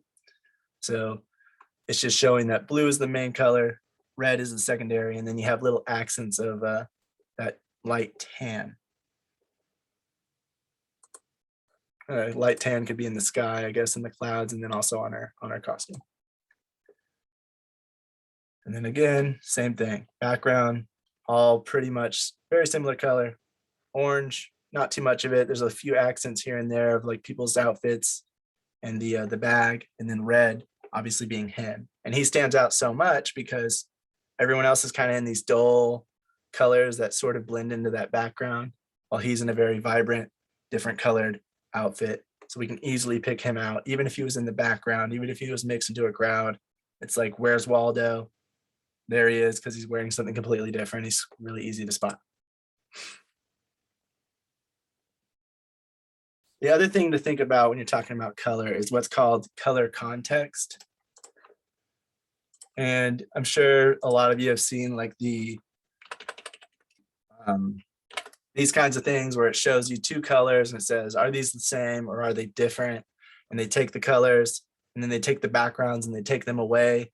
And you automatically see that, oh, those two colors are exactly the same, even though they look kind of different. The one on the left, because it's surrounded by darker blue, it looks a little brighter in the middle. The one on the right, it looks a little bit darker. It looks a little more like the dark blue on the left. But in reality, these two colors in the center are the same color. So when you're thinking about production design and you're thinking about what colors you're going to use, it also depends on what the background's going to look like and what the surrounding color is going to be. Because even if you're using different shades of purple or blue, if you use a dark background and a little bit brighter of a foreground, the foreground's automatically going to look even brighter than it really is, just because that's how our brains work. That's how I don't know exactly how it works, but we do that so that we can separate the two and spot it easily. So even if you have the same color, you need to know what it's going to be like when you put another variation of color behind it or in front of it, so that you know how they work together, which is the color context.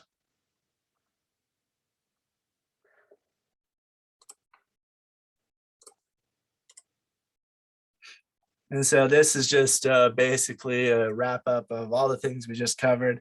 Does anyone have any questions, comments, anything to add about color theory, color in film, or color psychology?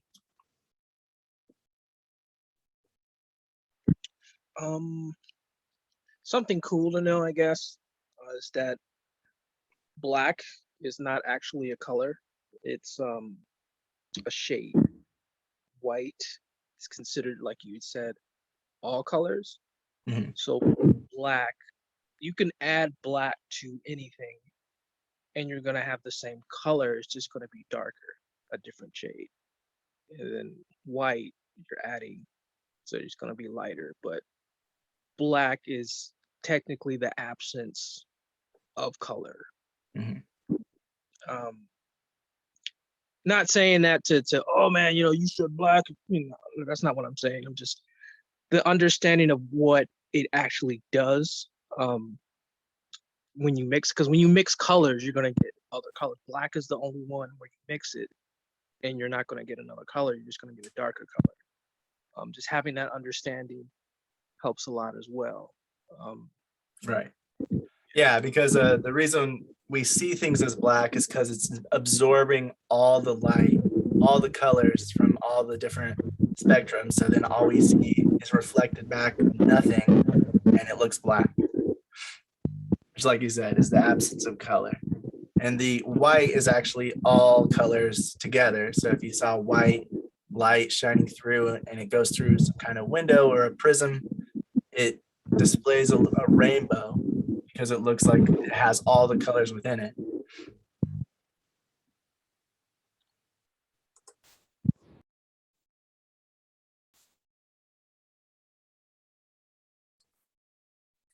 All right, moving on. I think we're making pretty good time. I'm surprised we're already this far. All right, I thought that was gonna take way longer. Yeah.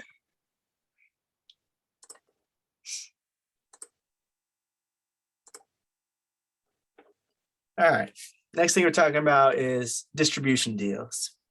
And I some of think the this stuff- one might take a little, yeah, because that one was very all right, this means this, like it's open for some discussion, but not as much. Yeah. So I'm gonna give out, this is from Thinking Art Entertainment, and that is letter A in the syllabus. If you go to distribution deals, getting a distribution deal for your first feature film, he gives out some tips. They recommend finding a reputable sales agent if you have a film you're thinking of producing or a film you've already produced, because the sales agent's really going to walk you through the whole deal process,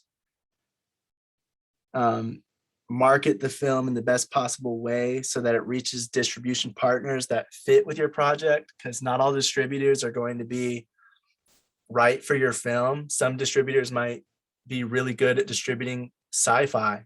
And if you're making a comedy or a romantic comedy, they might not be the best suited distributor for your film because they're better at dealing with people who distribute sci-fi. They have more of a sci-fi audience that knows what kind of films they put out. And so asking them or trying to get a deal from them might not yield as good of results. You might get rejected right away, but if you do end up getting a deal, they might not give you as good of a deal because they're not as used to distributing that kind of film. They're more used to distributing sci-fi. And so knowing what kind of distributor you're going for is really good to figure out who to go with and make sure that they are going to be a right fit for your film. And that's something that a sales agent will definitely do. They'll try to fit you with the best partners, and they'll know the contacts because they've been working with these people before, and they'll know who to try to team you up with or who to try to get the deal from. In thinking art entertainment, they also say you should bring them on early, even before doing a festival run, because they're going to help figuring out which festivals are more viable and more likely for you to get in, so you don't waste your time and your money applying to all these different ones. Is if they could have done one thing differently, they would have hired a sales agent in pre-production, because then they could help them figure out what market the film will go to, how much it may be worth, what the actors attract, which audiences, and more stuff from a marketing perspective. Because, when they're creating their film, they're only thinking from the creative side for the most part. You're thinking about the vision, you're thinking about the script, you're thinking about how you're going to get this film made. But you really need to also think about the distribution side, the business side, because those things are going to really affect how the film does and really affect if you get a deal and if you get to make another film based on that, if you get funding next time, and all of those things. Yeah, one thing that me and Coda were talking about while watching and reading was exactly that, how much the independent filmmaker especially has on their plate as far as all of the creative side. And so a lot of people think, oh, it's just distribution, or oh, it's just like someone to like help with accounting or whatever. But like we can do that. We can, because you want to cut as many corners as possible when you're doing independent film. But when you have someone to help you in that specific area, it helps so much so that you can focus on the creative side, but also it helps so that you can have an idea of that business side. This might be going a little forward in the notes, so I'm sorry, honey, if I like speed up. But there was a part that I thought was really interesting when there was a debate between everyone talking, and they were like, it's paraphrasing, the notes will probably say it completely, but basically he was talking about how people being willing and able to understand the business side and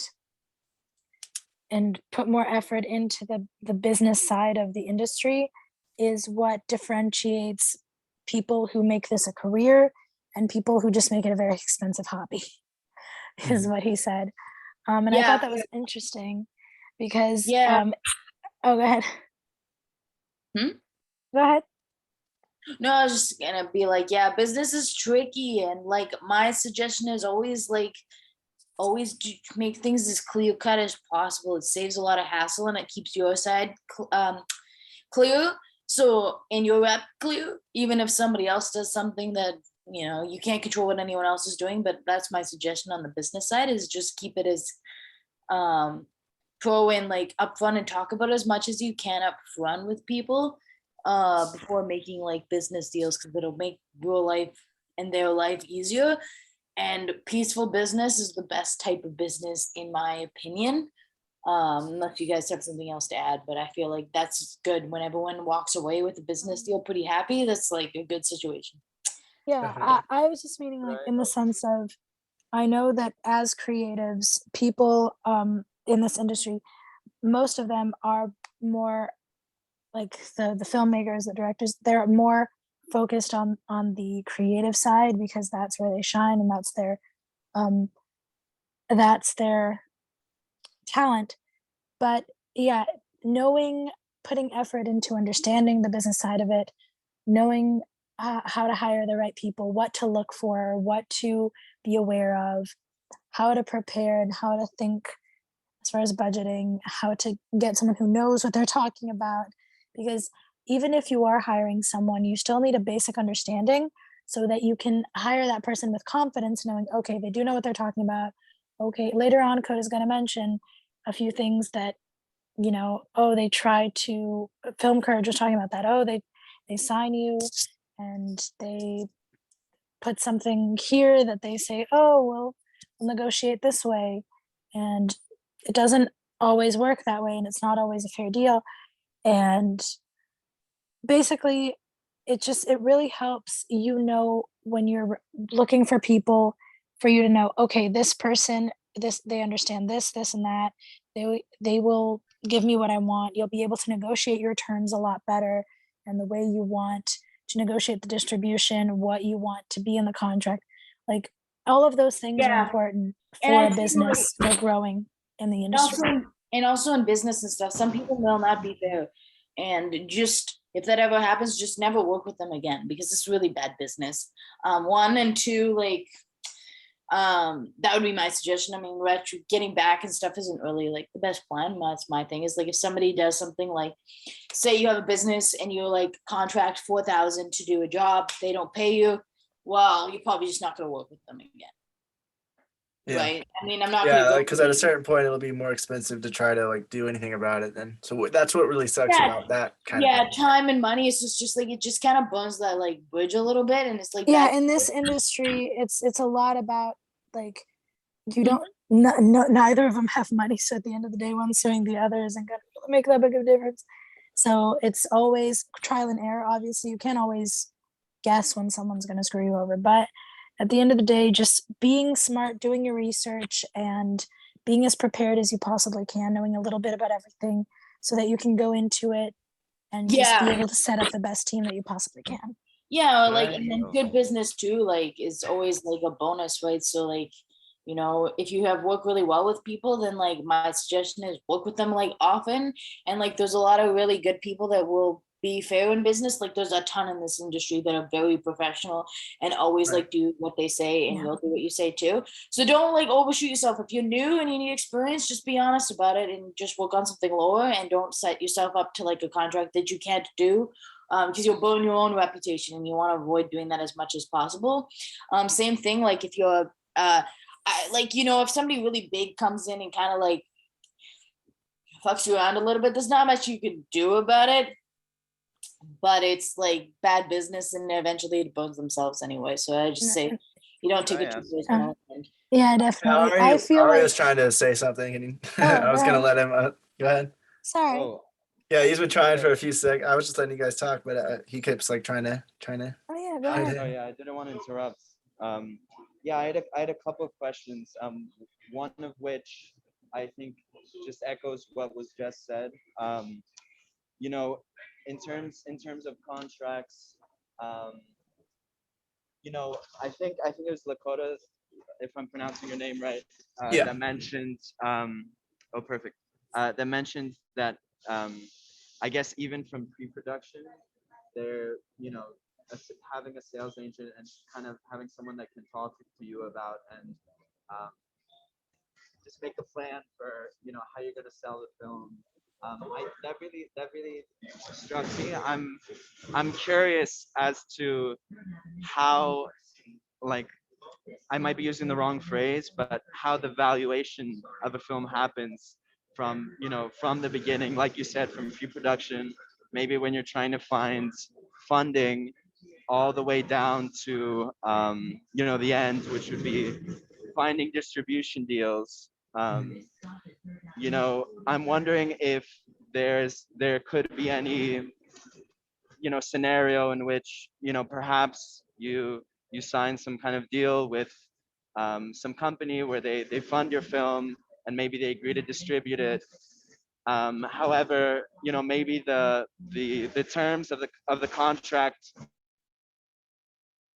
broken just because, you know, the final product is not exactly what had been pitched, you know. So I'm really interested, and you know, I if nobody else is interested and we don't talk about it, but just about the valuation of a film, sort of like the valuation of a company or a property. I'm interested in just how that happens, and you know, all Well, the details. I So, would oh, go ahead.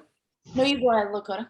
Oh, so one of the ways I know it happens is the reason why we get so many films that are kind of similar, like all at the same time, or like within like 2 or 3 years, you know, you might start seeing once something gets popular, everything goes for it because they're like, oh, you know, Walking Dead's popular, so now we got to do zombies. And then you saw zombies and zombie movies and zombie shows and zombies, because the way that the studios and things look at it is this thing made this amount of money at this budget level.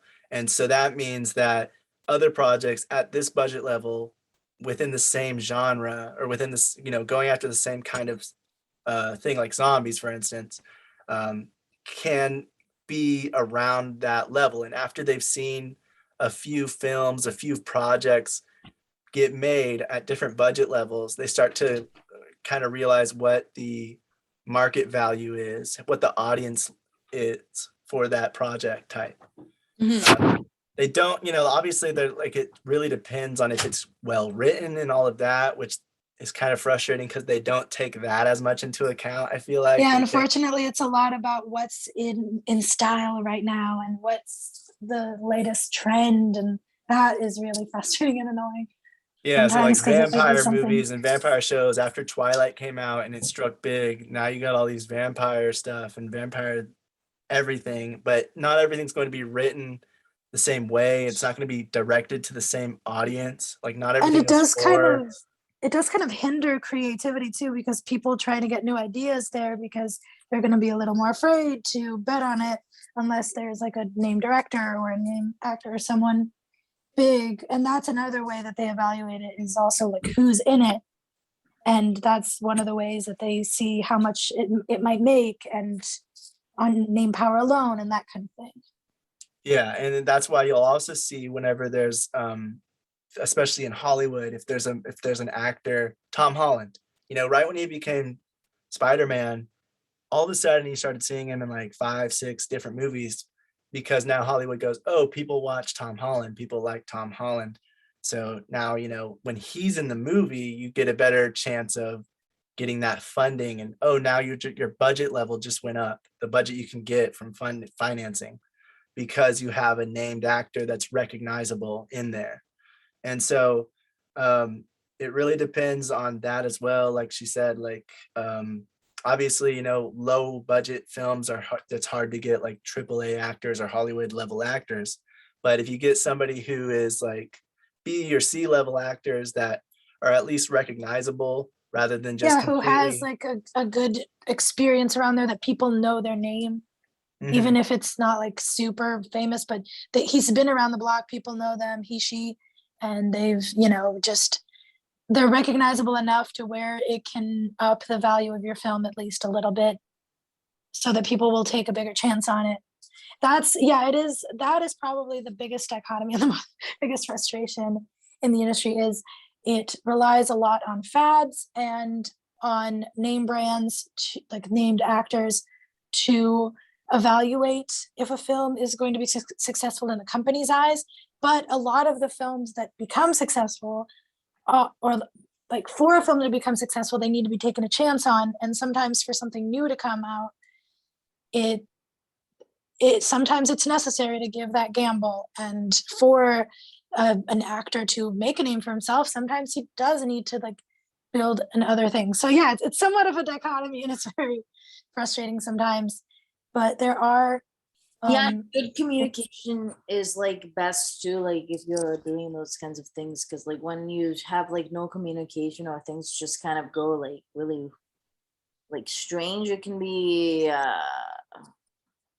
tricky, and being truthful too, like when people like refuse to give you all of the information, or you refuse to give all the information, it can become tricky. So like business deals can be hard for those reasons. So I find like make sure your package is completely like sorted first. Don't just like Oh, always read the contract. And if you don't understand the language within it, I would say get an entertainment lawyer or somebody like a sales agent, like we were saying, to kind of like read through it and tell you what this is.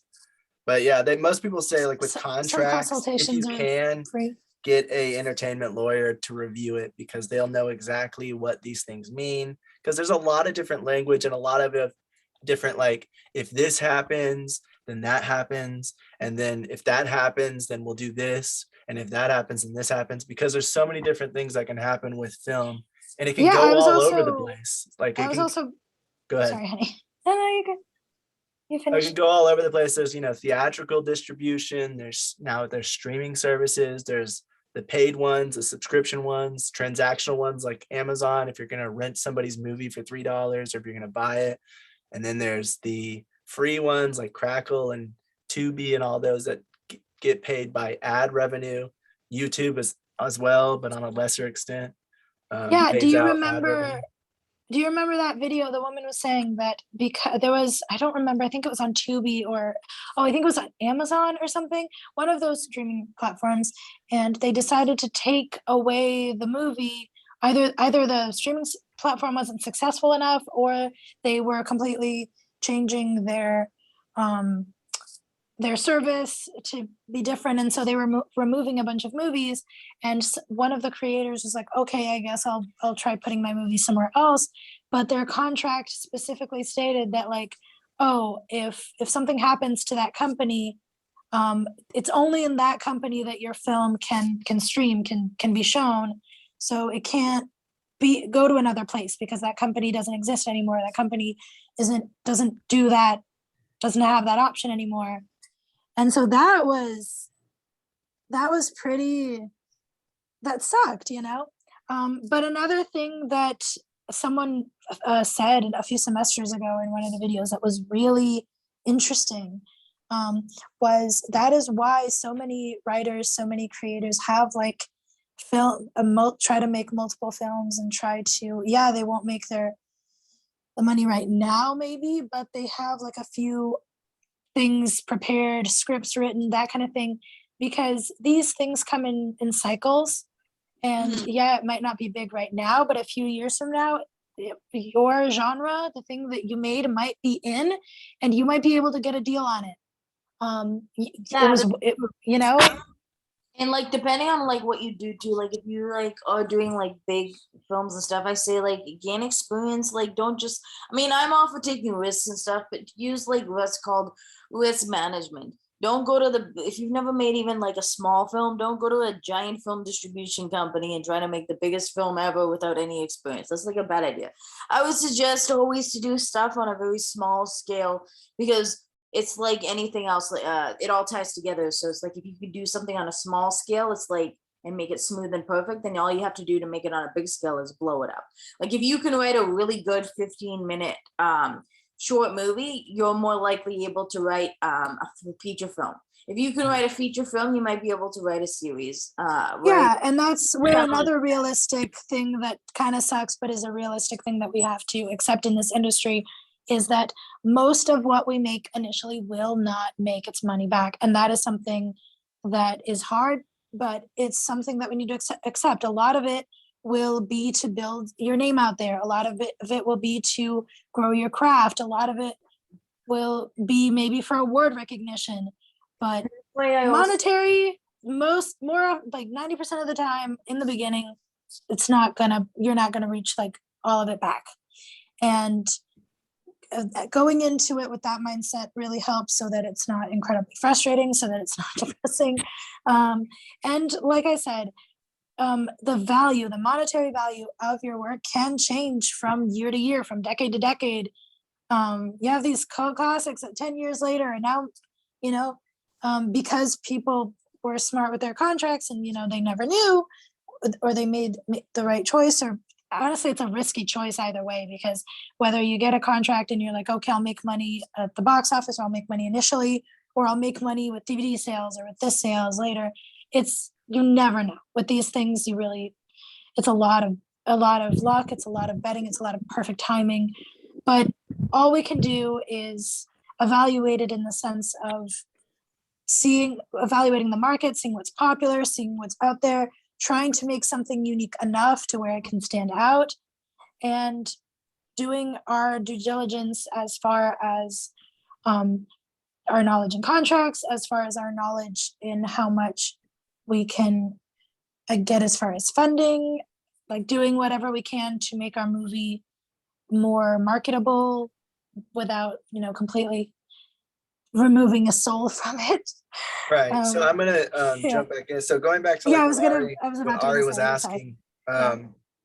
Going back to like what Ari was asking is like, yes, there are deals that they're very rare now, especially with the new independent productions and like people, because that's taking an even bigger chance, and it's already a big risk to do any film at all. But somebody who is relatively unknown or an independent filmmaker, even if they've had a few films that they've made, it's still riskier to do with them. But it is possible to get what's called a pre-sale deal with the distribution company, like you were saying. And that's like one where they agree that they don't give you the money up front.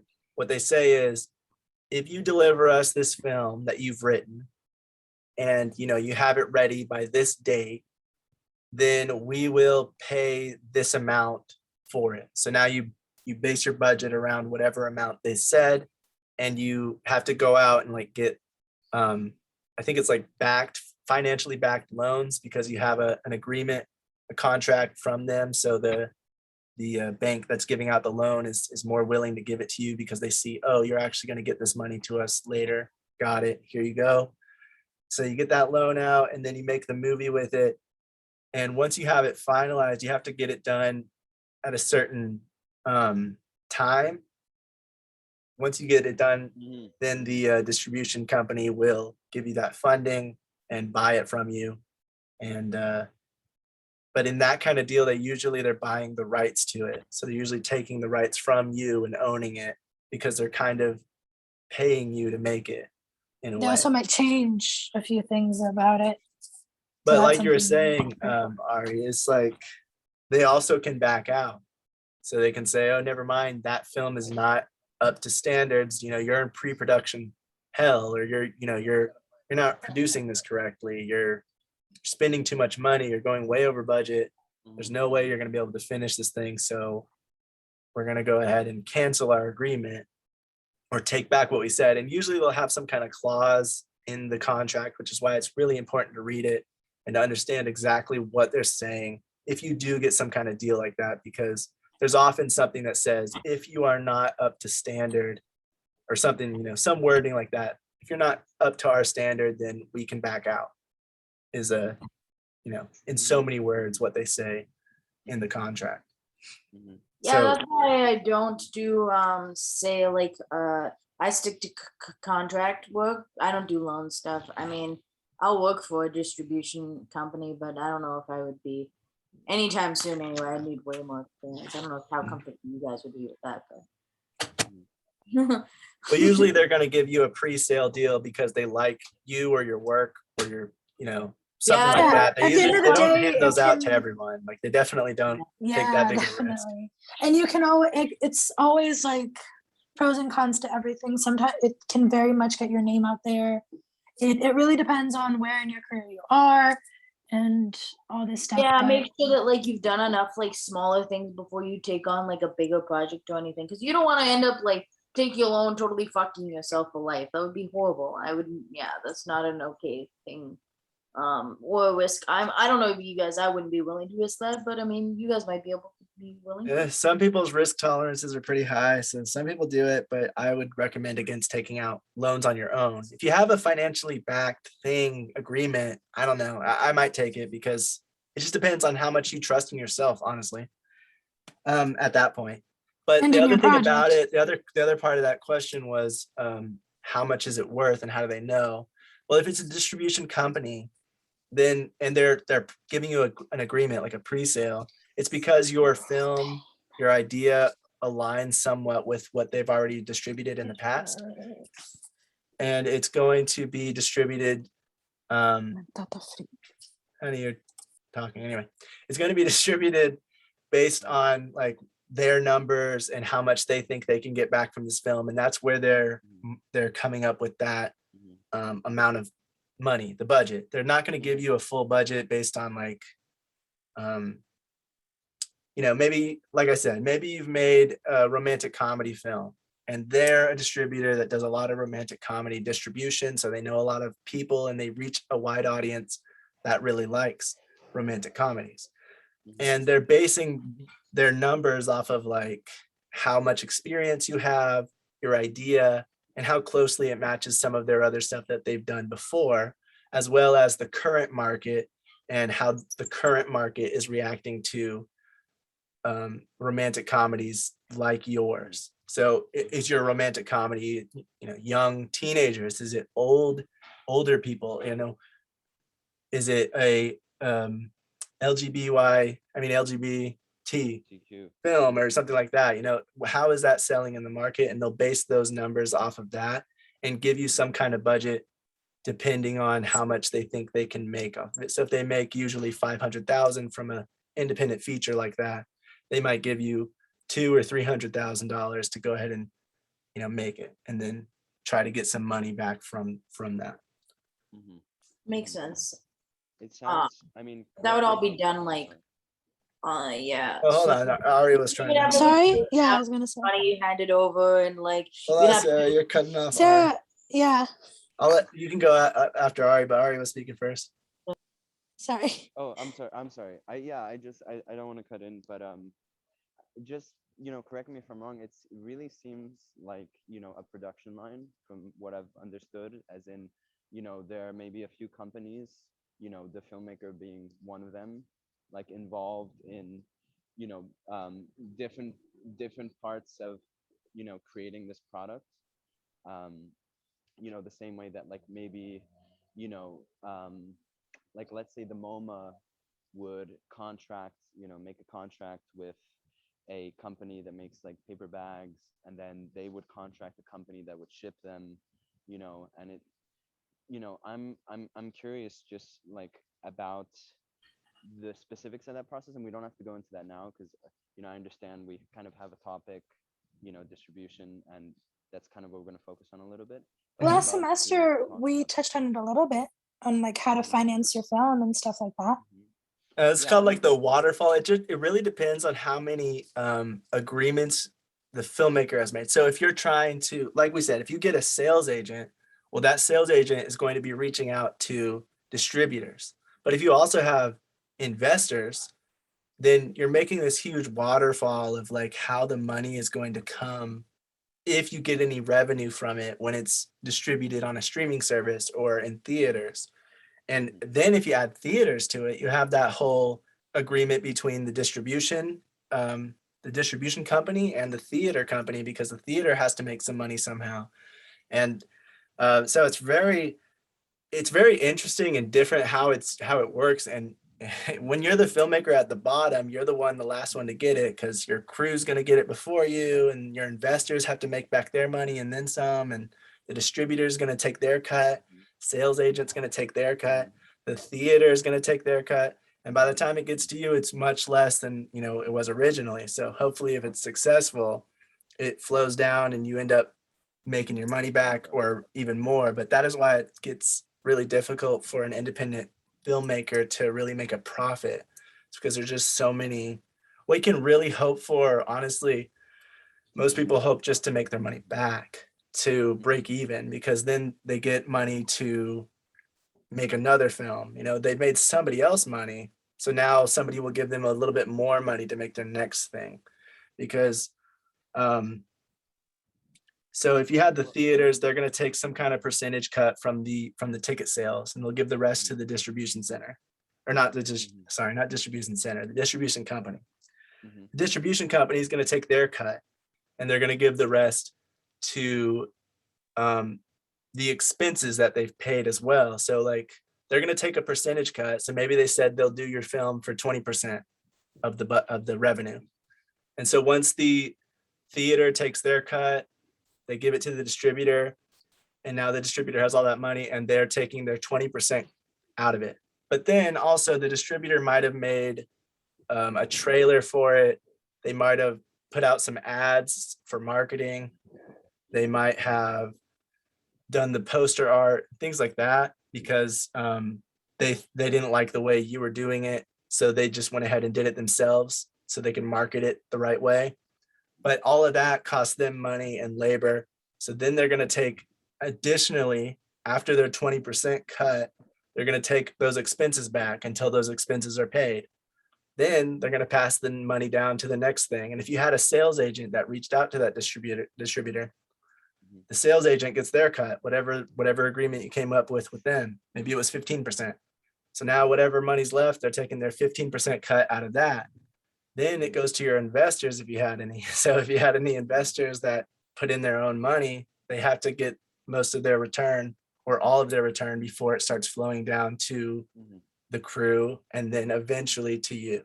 So it goes like in a lot of layers. And the reason why even accounting places will call something Hollywood accounting if they call it like something very difficult to understand, because it's so many layers to it. Like you're saying, like there's so many different pieces that it goes through before it gets to the final destination. And even then it's all over the place. So that's typically how it would work if you're having a sales agent, a distributor, investors, and you're distributing to theaters. Is there? Yeah, I know. Really, yeah, go ahead. Yeah, no, fair enough. Making sure that you know like everything and you don't bite off more than you can chew, and that you're working with people that aren't going to like word things in a way just to like put you in a bad spot. That would be pretty uncool. I feel like good business is the best business, and keep within your realm, like get as much as experience and learn from like people that do bigger stuff. Don't just be like, What were you saying, Ari? Oh, sorry guys. Sorry. Yeah, I No, just you're wanted good. to- It's we have like the hand up thing, Oh, but yeah, like I today, gotta figure yeah. out how to fix that. Yeah. No, really rapid, really quick. Two things You're I good. wanted to ask. Just what you were saying, Lakata, is like, the way you describe that process, is that generally the rule of thumb, or were you just giving like some kind of example as to how it would flow? And then secondly, I just wanted to clarify, when you say distributor, do you mean like a platform? Like, let's say if we were talking about streaming service, would the distributor be, like Amazon Prime or something like that, or Hulu? Or by distributor, do you mean a separate company who has relationships with these platforms, and would actually, do all the, the legal work and all that?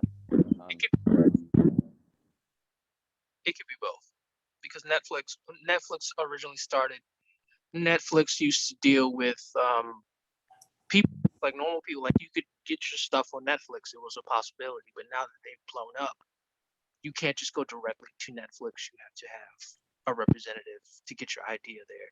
So there you have a middleman in between your Netflix deal. And when you do deals with Netflix, to go back to what you guys were talking about earlier, they know what's going to hit and what's not going to hit. Which is why you have. Or they think they know. Yeah, they think they know because they didn't think that Squid Game was going to be as big as it was at all. I mean, it's a good feeling, but like they're pretty good at it. That's why we have the straight to DVD, and it's just like, well, why did you guys even bother if you knew it was gonna suck? Why would you? Yeah, sometimes you just know a movie's gonna be bad. There's some movies where you're like, we don't know, or you think it's gonna be okay, just mediocre, and then it blows up. And then there's the movies where you're like, yeah, we know this isn't, the greatest movie. It's called a cash grab. So they did another House Party movie, and nobody knew about it. It was one of those straight to DVD movies. But people see it and it's like they know it sucks, they know it's gonna be bad, but they see Kid and Play on the cover. So it's like I have to see it now because they've gone through the motion to get Kid and Play. Even though they were only in the last 5 minutes of the movie, it's like people are gonna still waste their money on it. Just like the Fast and the Furious, what is it, 10 people are going to continue to watch this movie for whatever. Yeah, Whatever. no matter what the writing is. So they know, and they have their own comfort zone. Fast and the Furious movie. And we were talking about Batman the other day. That's their comfort zone. Batman, no matter how bad Aquaman, Justice League, they still have Batman the want to, which everybody why Velho, do pra eu ver o que tá limpo e o que tá sujo. Batman movies? Because people are gonna go spend their money on it, and they're gonna do the theatrical tours, and then when they're done with the tours, then they can get to streaming and the Blu-ray sales, because they know, okay, we'll put out a first wave of Blu-rays, and then we'll do the remaster, and that's going to get a whole bunch of money too. So it's a combination of both. So it's like they got to deal with Netflix and HBO Max, and it's because they're going to fight for it. Sometimes they'll work out a deal with both HBO and Netflix could have the same thing. But for the most part, sometimes you could have a middleman in between going to Netflix and making the deal, but a lot of times with movies as big as Batman, Netflix will come to them. So the middleman being Warner Brothers would be, Netflix would have to go and make a deal with Warner Brothers. So it wouldn't be directly. So there's always that not always, but a lot of times there is that middleman instead of, directly. And then distribution companies we're talking about like hard copies and stuff which is fading away. So a lot of now we're in an era where a lot of middlemen are kind of like fading out, and Yeah, they're kind of like required at this point. Yeah, we're talking about DVDs and Blu-ray, and so I know one of the there's a movie called Fort Bliss. It's a legit movie, and I know one of the producers went to college with me, and they did the whole tour, and they streamed it. They played it at the White House and all this other stuff, and they got it. I don't know how, but it's in Walmart, and Target and all those other places. But there's like a company that has a deal, and they know how to produce it. So they'll make the DVD copies. They'll say how many copies do you want to make versus how many you think you're gonna sell, and then they'll make a deal with Walmart or Target, whoever it is they're selling to, and they'll say like we'll keep it on our stores for however long and take a percentage of whatever before it goes into the $5 bin or the $3 bin, and then it's not gonna we just don't need it anymore. But so yeah, there can be, but ultimately if you're curious on can I do this by myself, sure. There are people that put their product in Walmart and Target, and there are people that get their product on there used to be, like I said, you used to be able to get your stuff on Netflix. Now they're kind of bougie, but you could still, I know people, you can get Amazon Prime is still approachable. So you can still get your stuff on Amazon too. But yeah, it is possible to do self-distribution. It's not one of those things. I know it seems like something where it's like,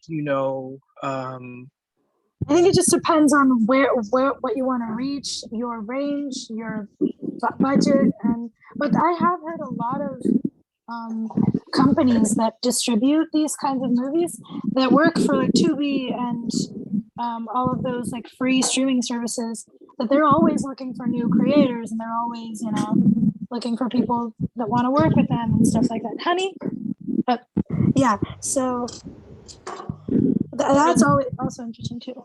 Be intimidating when you're doing it by yourself.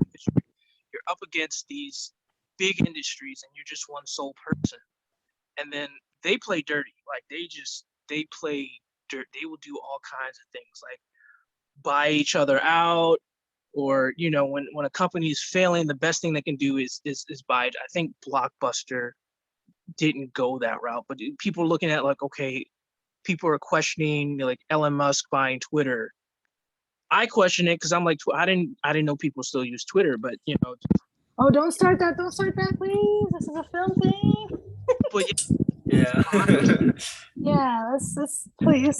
Yeah, But this is the thing, right? Because film is business on this side, so Yeah. distribution is very like a regular business. It's very monetarily driven, and like when things go under, they do the same practices to try to recoup some of their losses and things like that, like other business practices. Yeah, that is true. yeah, I don't know. Like dealing with this kind of stuff is like, shady business and stuff is just bad all around. Like it's not that hard to Well, that's the thing. You never know. Like a lot of these industries aren't trying to be shady. They're just trying to be careful because things happen and things change. So at the end of the day, it's all about doing your part and trying to be as smart as you can, but also it's a business. And that's why I really like the way that guy worded it, because I feel like whether we like it or not, as creatives, we do have to know this stuff. We do have to understand this stuff to a degree and surround ourselves with that knowledge, because like he said, that's what stops it from being an expensive hobby and turns it into a career and a business. Because unfortunately, like any business, like any job, like any career, it's not just the fun part. And it's not just the creative part. No, of course Yeah, not. and We have to know. so But yeah. distribution deals are all about negotiation. So both parties, you as the filmmaker, or the company or whatever's making the film, and the distributor are both going to try to come at it with the best deal for them. They're always going to try to have the contract that has some clauses in it that's more favorable for them, because it's a business deal, and you're always going to start by trying to get the best deal you can and then start negotiating and bringing your wants down. And you obviously get to keep your needs, whatever you actually absolutely need and can't go below, you keep that. But you start with a higher number if you're trying to get money, and you start with a lower number if you're trying to buy something, so that you can negotiate and meet somewhere in the middle. And so it's not, some of them are definitely trying to take advantage as best they can and try to do confusing wording. But that is also why it's important to do due diligence whenever you're looking for a distribution company, because there are plenty of good ones out there, like Sarah said earlier. There's plenty of ones that are scummy too. You just have to kind of do your due diligence, look into them. What kind of films do they distribute? What do the filmmakers say? If you look at any film and you look at the credits, look at the most recent ones that went to Sundance or something, and then did they get distribution?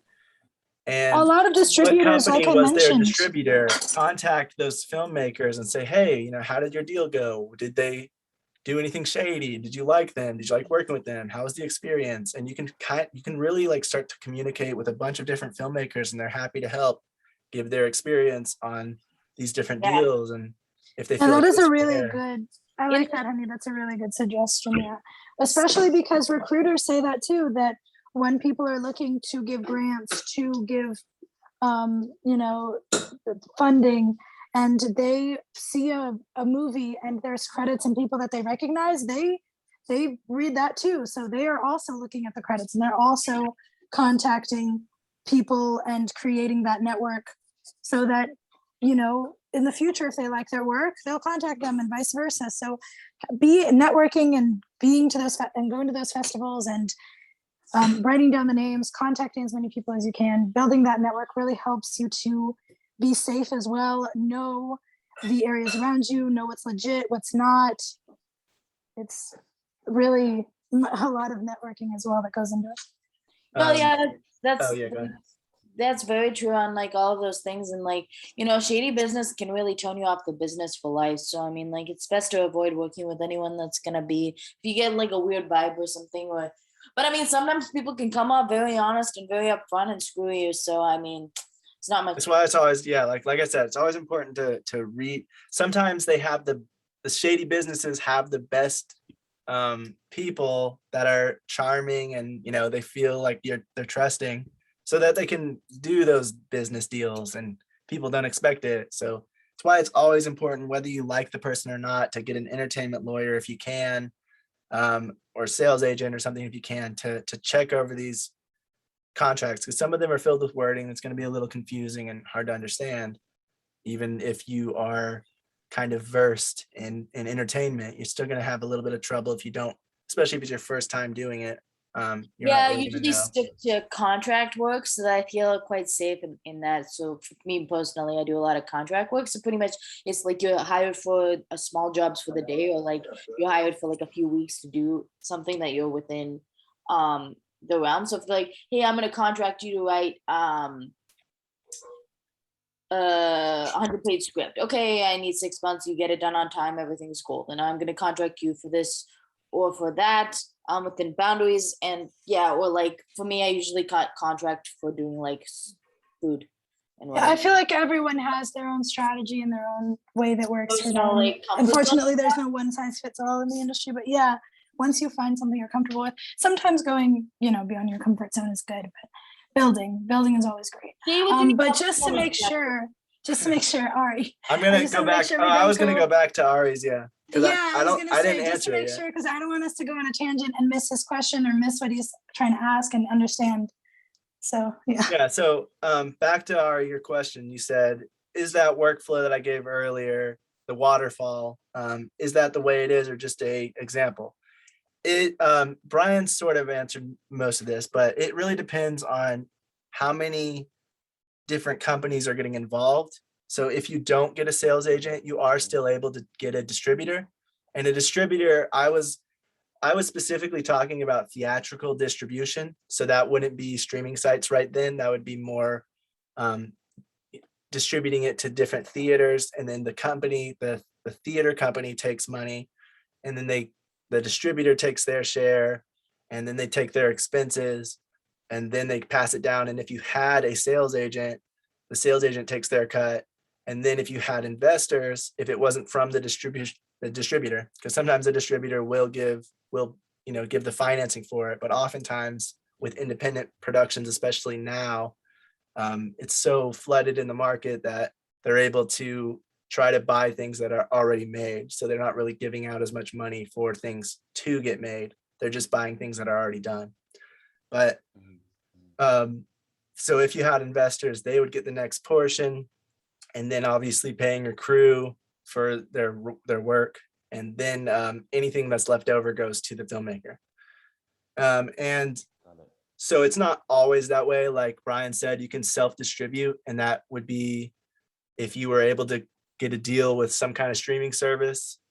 Netflix, you can't, not anymore. Like you really can't get, if you have to, they even say it on their site that you need to get in contact with distributors or with sales agents that have worked with them before.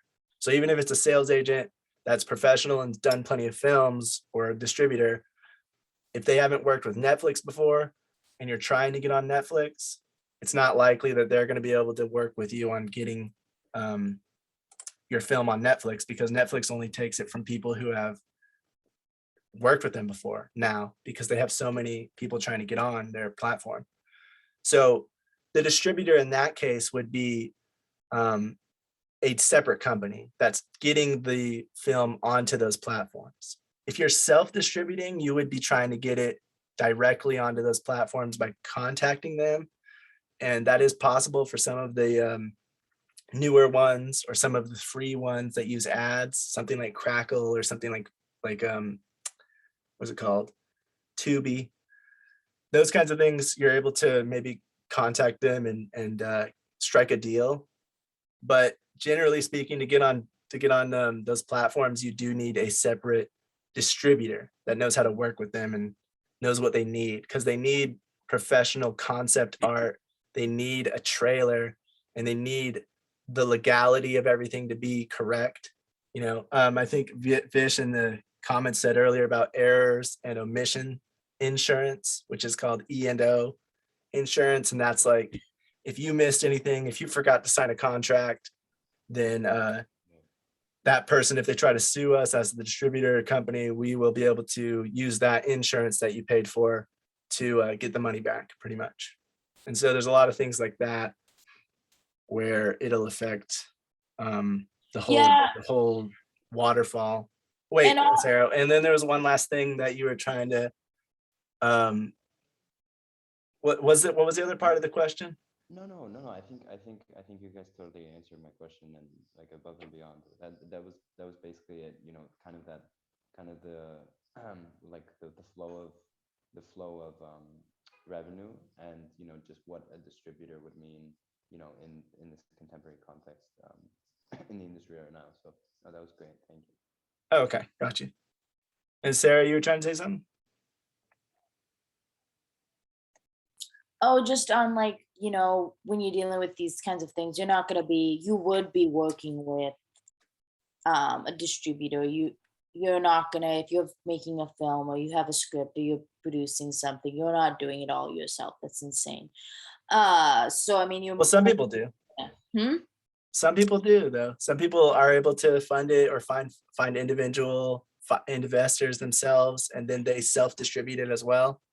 Sometimes Okay. it's successful, you know, sometimes it's not. But But even then they have a team. So if you have a team, then you could still like, you know, contact the people that do work with Netflix and work with them and strike a deal with them and go in that way. not necessarily, because I know of at least one where it was a 3-person crew. They worked on the film for like 6 years, and they were able to get a deal with, I can't remember which platform it was. I think it was one of the free ones that use ads, but they were able to strike a deal, and then it got popular on that one. So then they were able to sell it to more, and they just did their research and made sure that they knew what they were doing, and they weren't going to sign a deal that was negative in their favor. But it is possible, but you're right. It is most likely the scenario you want to take is trying to find a distributor or trying to find somebody who knows the business, has those connections and those contacts, because they're going to know, like I said, they're going to know which distributor to try to get it to,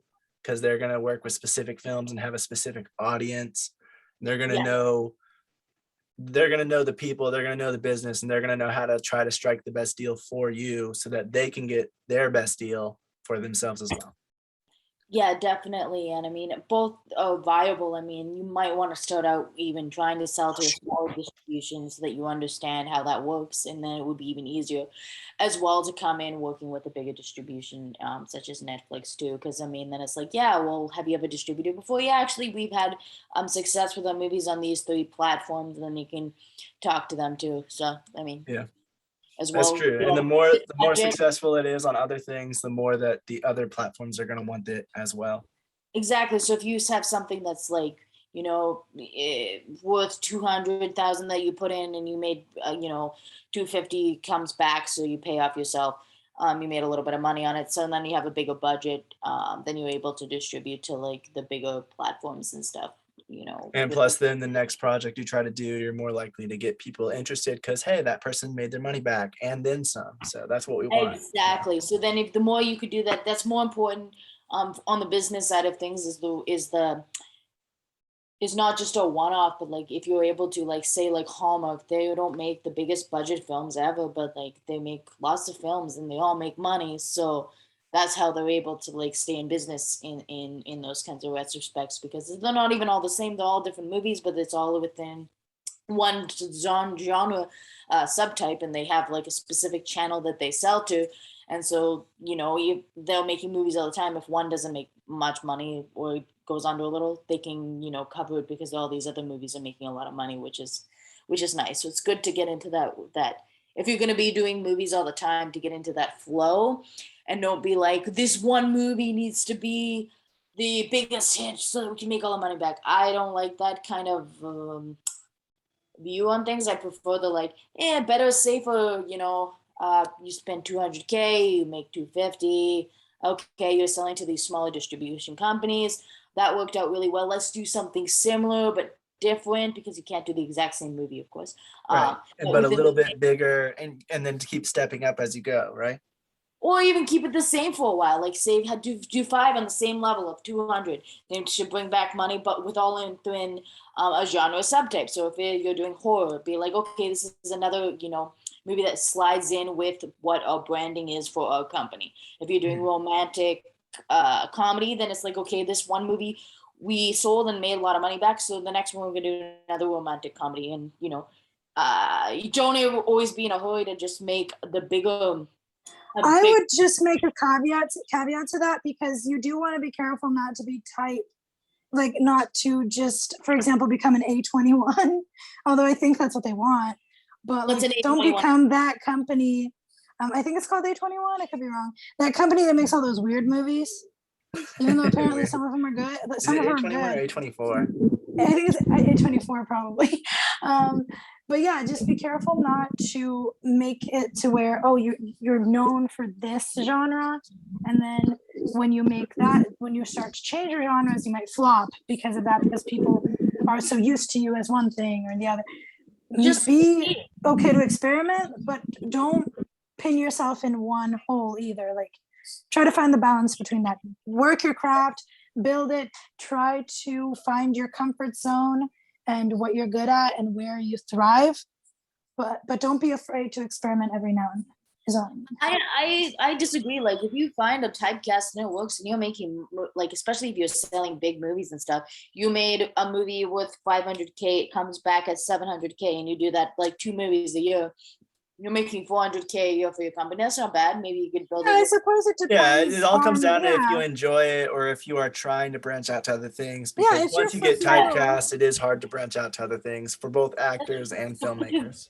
So just Yeah, I don't feel pick like something really nasty. if you're Keep it fulfilled in that area and that's where you want to be, of course. Yeah. It is very subjective. It does depend. There are people that want to branch out and try new things always. And there's people that find a comfort zone that they enjoy, and they can still be creative and try new things in that place that they are. Well, So yeah, it really depends. Here's another idea too. So you have like Hallmark and you make all these movies and you feel like you want to do a horror movie. So you call up your buddies, friends, or like another company, be like, hey, I'm really interested in making a horror movie. It's not going to sell on my platform. Would you be interested in me making this movie and I sell it to your platform? Those ways around. Oh yeah, that. musicians do that all the time, where they sell their music because it doesn't sound like their style. Yeah, it's just like, I feel like making this, but it's not going to sell on the channel that I personally have. That's fine. Be like, okay, let's make this and we'll sell it to, see if they're interested first and talk up the deal. You're going to be easier to sell to somebody else. You also company working on someone else's project, like, okay, I have a company, but you need some extra hands and I would love to learn more and grow helping you out in your company. It's a little different than mine, but sure, I'll take a job. I feel like that also really helps. All right, so the last thing I'm going to say on this before moving on a little bit to the rest of the stuff is, because we're going on for a little bit too long, is that you really want to do, like we learned about this last semester when we were talking about financing and budgeting. And one of the things you want to do when you're financing in the first place is look into the market, see what kind of, what most similarly matches your film, what genre, what kind of director has kind of the same experience as you, and what budget level was near yours. Do your research to find those movies and see how much they made, who they were distributed by, and all of that, because then you're going to start knowing how much your movie might be worth. If you don't want to do all that and you don't know how to do all that, hire a producer that knows how to do that. Or like I said, try to get a sales agent or a distributor early on to talk to them and say, hey, how much would you give for a movie like this? And then talk to another distributor. How much would you give for a movie like this? Do your due diligence on the distributors to see if that film concept even matches what they do. But then even look contact at the them because they history might of be helpful to say, like, give you some kind of amount of like the budget. So then you know what that might make so that you're not making one that's over budget. Like Sarah was saying, if you made a movie that was 200,000, you got 250 back, that's amazing. But if that film were only going to sell for 150,000 and you didn't ask the distributor, you didn't do any research, you made it for 200,000, but all you're ever going to get is 150, you're going to lose money from the get-go before you even start, because you didn't do your research and see how much that film is worth. What is the market buying it for? What are distributors saying? What are sales agents saying? Even if you don't hire one, you're still able to talk to them one-on-one. And some of them are willing to just help you out. Aren't there also catalogs online where you can see like similar films and what they went for, how much they cost? Like specific I believe websites and so. specific platforms for that? I'm not sure the exact websites, but I do believe I've come across a few, but that is definitely what you want to do, and you would check out that kind of stuff too if you can, if there is, because Yeah, and if you think a movie is only gonna make 150, budget's for like 75,000. So then you're trying to make, double your money back, right? So 75 and 150. So then that's also gives you room for like play. So I always say, like, if you're gonna make a budget, always come on under with your budget, so that if something goes wrong and you have to spend more money, that you have money that is there. So say you get a loan for 100,000, or you have 100,000 and you spend 75 of it. You budget 75 out, and then you have like 25% or $25,000 buffer. So if anything goes wrong, and then you're trying to sell it for 150, now that's kind of like a more reasonable and realistic business kind of plan for that movie that you're trying to make. right. So honey, The only thing I would add to that is make sure that you can still make the film at a good enough level that it's still going to be worth 150 at the end, making it for 75. Because if you cut the budget down a lot, you might have to cut out some of the stuff because it's not going to be viable to make that film the same anymore. So that is also something you have to take into account, is if you do have to lower your budget because you're seeing the market's not going to pay you 200,000 or 250,000 for this film, you need to see how much is it willing to pay, and can I make this movie? I agree with Sarah. Try to do it under the market level, whatever the market level does. Try to do, if it's 150, try to do it for 100 if you can. And like she said, keep a contingency plan, because that way you are more likely to get your money back, and that's going to look good for you, and that's going to look good for your next project, because people are going to see that you made your money back, or you made more than your money back, and you didn't lose money. You're going to have a very hard time getting financing for the next project. Yeah, Exactly. now It's like- I would just say, Ari, I'm so sorry, just in case, I'm sorry we went a little off topic, but did we answer, did Coda answer everything for you? Is there anything you're still, again, I'm sorry. Did he answer every question you had? Is there one we forgot about, he forgot about, or that ended up slipping through the cracks at all? Or do you understand? No. You guys went above and beyond. Thank you so much. No, Feel free, a lot dude. of Like, this, yeah. sorry. Yeah, you don't have to keep apologizing. Everybody else is. I just feel bad. Cut in 'cause, whenever you like, guys feel like it. Anybody else too, if you want. I know, I just feel bad because I was like, we went a little off topic, and I wanted to make sure that he was still getting the information he wanted, Yeah, no, I made sure to go back to it. Yeah, no, and thank you for checking in. I definitely, you guys were great. Thank you. Yeah, cool. All right. All right, so moving on from that. So distribution deals again, back to that. I mean, we were kind of talking about it, but stuff I have in my notes. So this comes still from Thinking Art Entertainment. They were having an interview with these people that made their film, got it distributed on several platforms, and they made it pretty cheap. They were independent artists. It was their first project, first feature film, and they were able to get distribution for it. And so he was asking them a bunch of questions. Like I said, they already said sales agent, and if they could have, they would have gotten a sales agent during pre-production to really help them figure out the things, because they didn't know exactly what they were doing or what things meant. So if they had it from the get-go, it would have been a lot easier for them to figure out, because the sales agent might have said what kind of actors. So there's also the thing about the actors. I think we already touched on this a little bit, but the thing about the actors is also that you see certain actors in certain genres.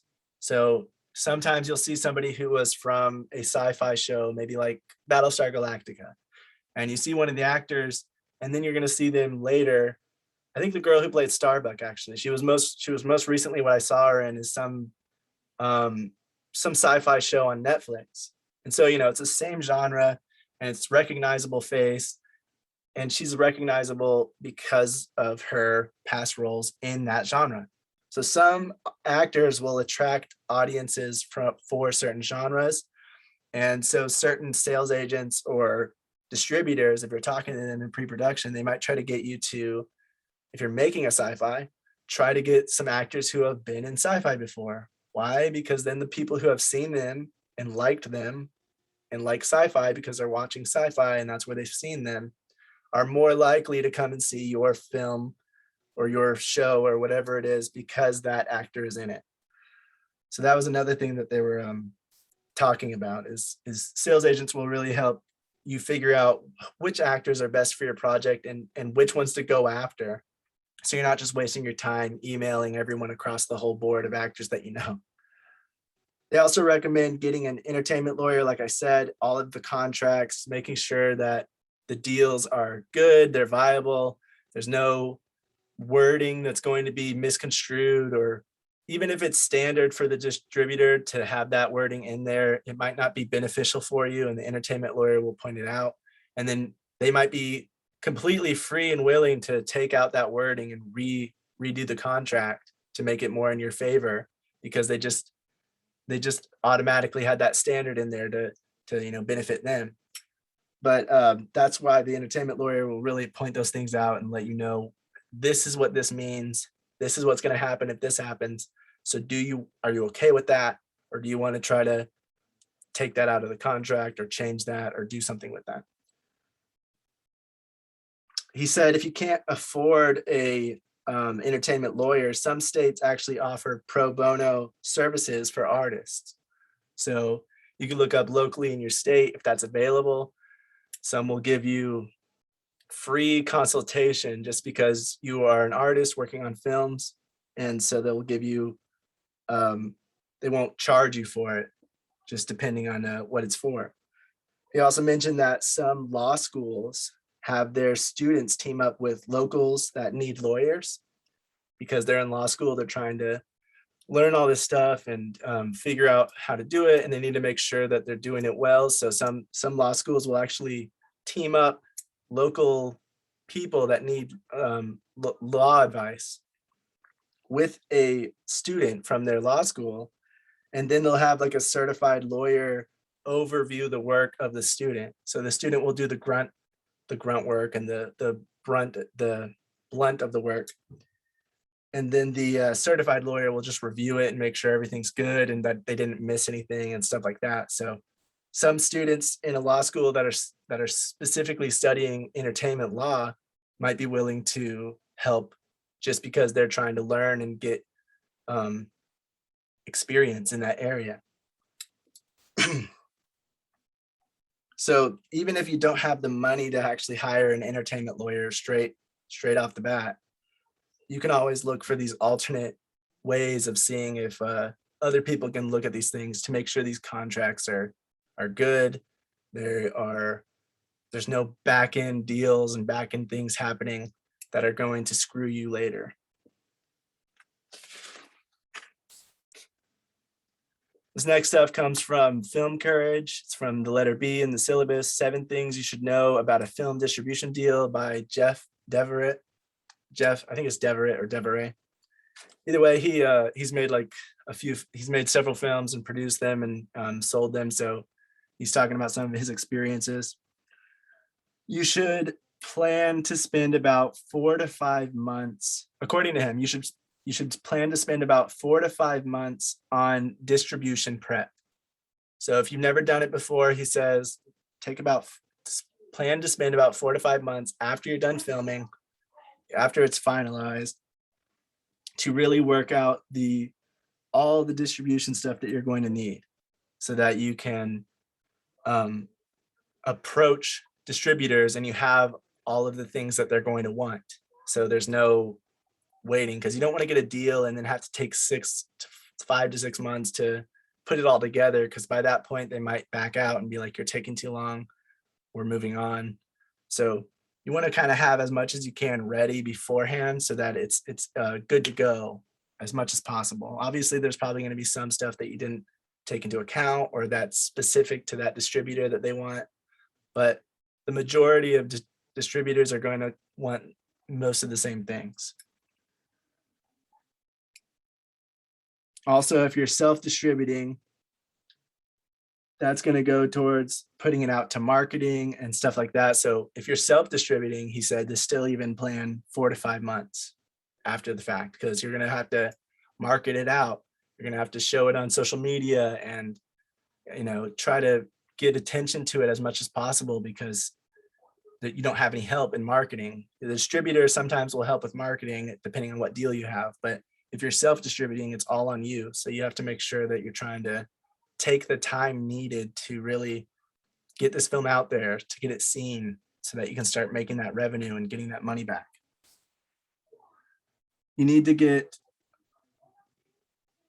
something right before, during, or right after production, like professional stills, behind the scenes shots, photographs of your actors in front of something like a green screen that can be used for poster assets. So they can take out the green screen and put them in whatever order they want to make a poster.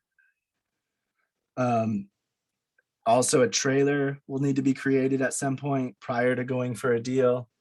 And oftentimes that'll help you get a deal, is showing them a trailer and them liking that trailer, because they don't have the time to just read through everything. And sometimes it's a lot easier and better to show them it, because, you know, film is a visual medium. So showing them a quick little trailer of what that film's about will get people interested, and those distributors even more interested in buying it.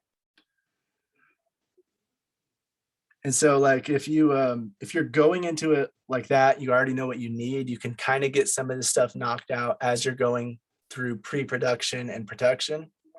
But if you're trying to wait until the end, you are going to have a harder time getting your actors all together to take pictures of them. Behind the scenes, there's not really going to be much being able to be shot anymore, because obviously the production's over. So, you know, you want to try to get all that stuff on set as much as you can. Professional stills of your behind the scenes as well, not just someone taking out a phone and snapping a few shots. You want some professional looking ones, so they can use those in marketing if they want, so they can like share those and say, like, behind the scenes. Like, if you've ever seen behind the scenes of the big movies, like the Avengers movies and things like that, or anytime there's a quote unquote spoiler or like a secret that was trying to be hidden, but it looks so professional and like it's kind of good. You It's know usually it was there. intentional. Yeah, usually it was kind of intentional to actually get the marketing up. So not always, but usually those things are done on purpose so that it's talked about and it's discussed and it's theorized, and, oh, what's this? Who could that be? And, you know, that kind of stuff, so that it gains interest into the film and the project. For independent thing, it's just to show like what's happening with it, show off some of the costumes or the actors or just the people working behind the scenes. So all that stuff you need to get while you're filming most of the time. The process changes depending on the project, and the more projects you make, the more you'll start to have all of your list of items needed and ready, so that you can get it done. And it might not take 4 to 5 months anymore. He's saying that after you've done it a few times, you start getting used to it. You know what's needed to be done, and maybe it'll take you 2 to 3 months now, because you're not taking as long to figure out if you've done it right. You already know you've done it right because it's worked before. It's worked in the past. There are things known as deliverables, which are publicity materials, legal documentation, and print materials. Print materials being like the version of the film that's released to theaters or to the streaming services and things like that. And a distributor is always going to request a certain number of deliverables, of items. This is what you need to give us, and we will give you this amount of money, or we will give you this amount of percentage of the money once we distribute it and we start getting revenue in. But you have to have those things, and every distribution deal is going to be a bit different. Every distribution company is going to want mostly the same things, but some of them will want specific things and different formats and things like that. Some might want 4K. Like if you're trying to get on Netflix, I think they require 4K for their originals. So if you were trying to get an original deal with them and you're going through a distribution company, you got to make sure that thing is 4K. But other companies, smaller distribution companies, might want 1080p because that's still the one that's used for the most, or 2K. They might not want 4K because it's too big of files, and most independent films and, you know, the free video on demand platforms, the ones that use advertising, those ones don't have as big of a files. So they don't want those big, huge 4K files. They want the smaller ones. So depending on what distribution company you're going for is going to depend on what kind of deliverables they need. So you really have to look into what they want and deliver to them what they want so that you can get that deal.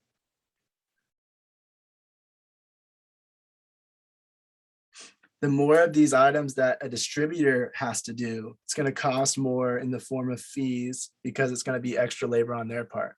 So I already talked about this a little bit, but he's talking about, you know, the trailer, the concept art, the legal stuff. The more stuff that you say that you let the distributor do, or that the distributor takes upon themselves to do instead of you doing it, the more it's going to cost you in revenue, because they're going to take out the money from the expenses that they put into that stuff from the revenue that's coming in. So if it does get to Netflix, you know, and they sell it for a certain amount of money, they're going to take out their expenses that they paid on the poster art and the trailer from whatever they put into it, and they're going to charge you some kind of agreed upon payment, hopefully. If it's a good distributor, they'll have an agreed upon amount that they can go to. That's something you have to really look out for in the sketchy ones. They can really screw you over in that kind of aspect of just like charging as much as they want to whatever they want to make. And then you're not going to get any actual money from it because they're taking it all in expenses, because they spent $1 million on a trailer when the film only cost 500,000. You know. Well, that's such bullshit business. Like fucking does that? That's ridiculous. Like, Right. How are you even a distribution company? Obviously, a con artist that needs to get arrested if you're pulling shit like that. Anyone that has taken like middle school math knows that like that is a bad idea.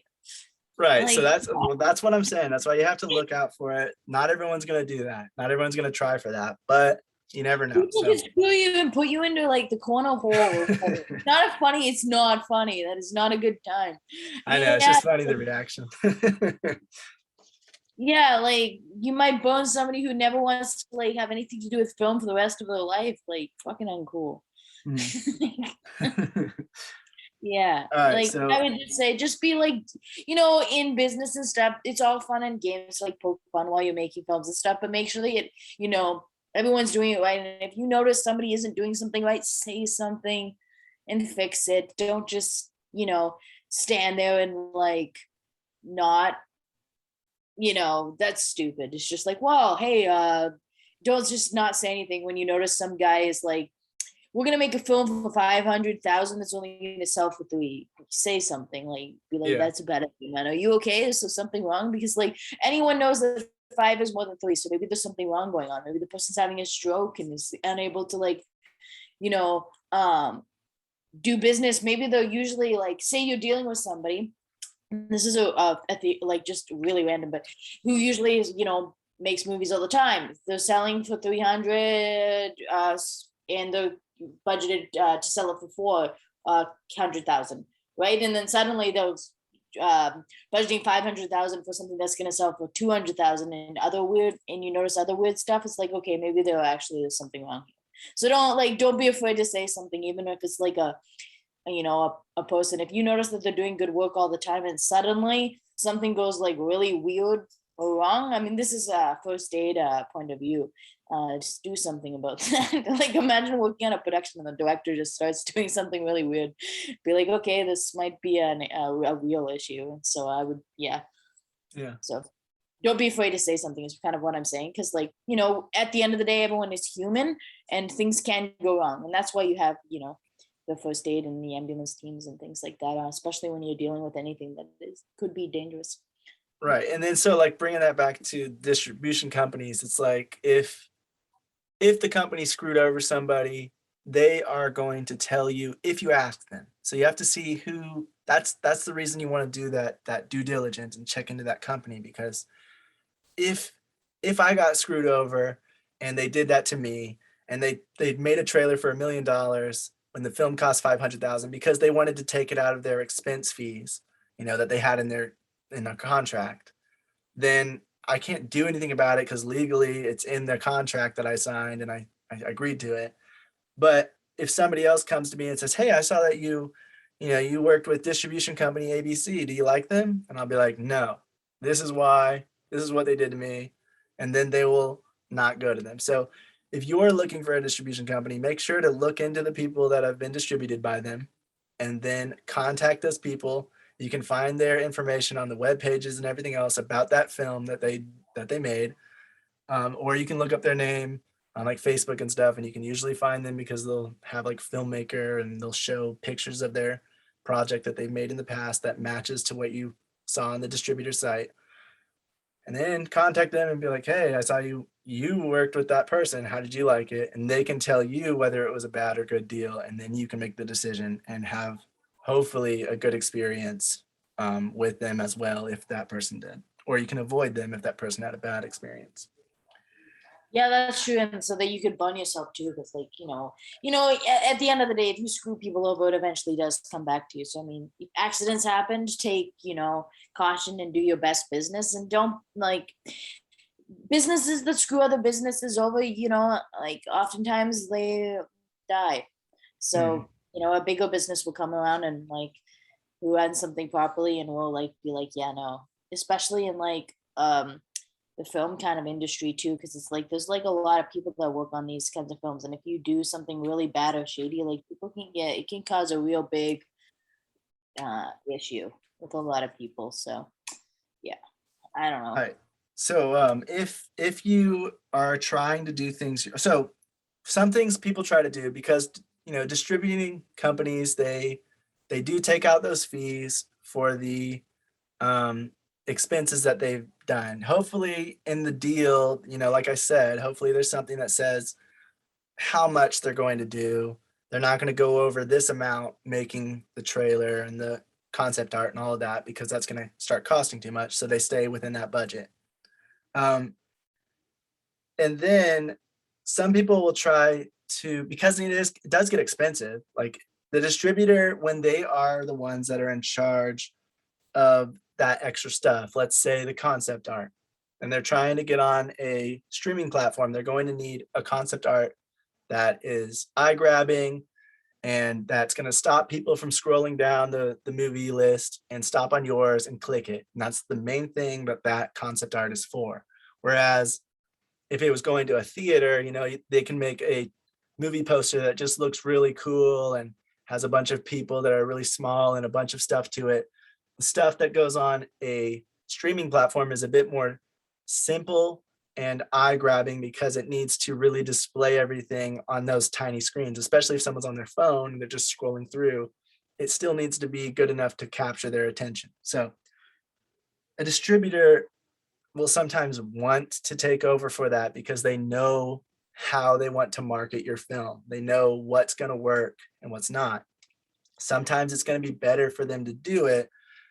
It's going to cost more, because they're not going to do it themselves. They're still going to go out to outsource to a third party, and get them to make it, some professional company, probably one they've worked with before, to make the concept art, and then they're going to send it back. And what's going to happen is, let's say, this is actually what Jeff Deverett was talking about in his video. He said, if it costs $100,000 for them to make that concept art, then the distributor is going to pay that fee for that third party company. And then they're going to also charge you, the filmmaker, like $20,000 through revenue. So once revenue comes through, they'll take out $20,000 extra dollars for doing the deal, for making sure that the deal was getting done properly, and doing all the labor to get that contract and work it out. So he was saying some people, if you try to do those things yourself, you just need to be sure that you are doing them correctly, because you can do it yourself and still get it to that same company, and you're going to pay $100,000 instead of $120,000 at the end of the day. But there's a few caveats to that. So the distributor, when they're the ones doing it, they're going to be the ones paying that fee up front, and then they'll take out the rest from the revenue that comes in. But if you're the one doing it, you're going to have to pay the fees up front. So most people don't have that money to be able to afford $100,000 for a artwork out of pocket. Excuse me. So sometimes it's a lot more worth it to let the distributor go ahead and do it, and just, you know, once the revenue comes in, go ahead and take out that extra cut, because it's just going to be a lot less of a hassle for me. Because you also need to make sure that the contract for that other company is good. You would have to make sure that the deal is good. You're not getting screwed over on that deal. And you'd have to make sure that you're paying a fair amount, and that they're doing it properly and they're doing it professionally, and they're not doing it half-assed pretty much. So if you are trying to do it yourself and you know what you're doing, that's a good route to go, and go ahead and do it all yourself. But if you don't know what you're doing, oftentimes he says it's just better to go ahead and get the distributor to do it, and just work out the deal with the distributor of what they're doing and how much they're doing it for, so it doesn't get too costly for you.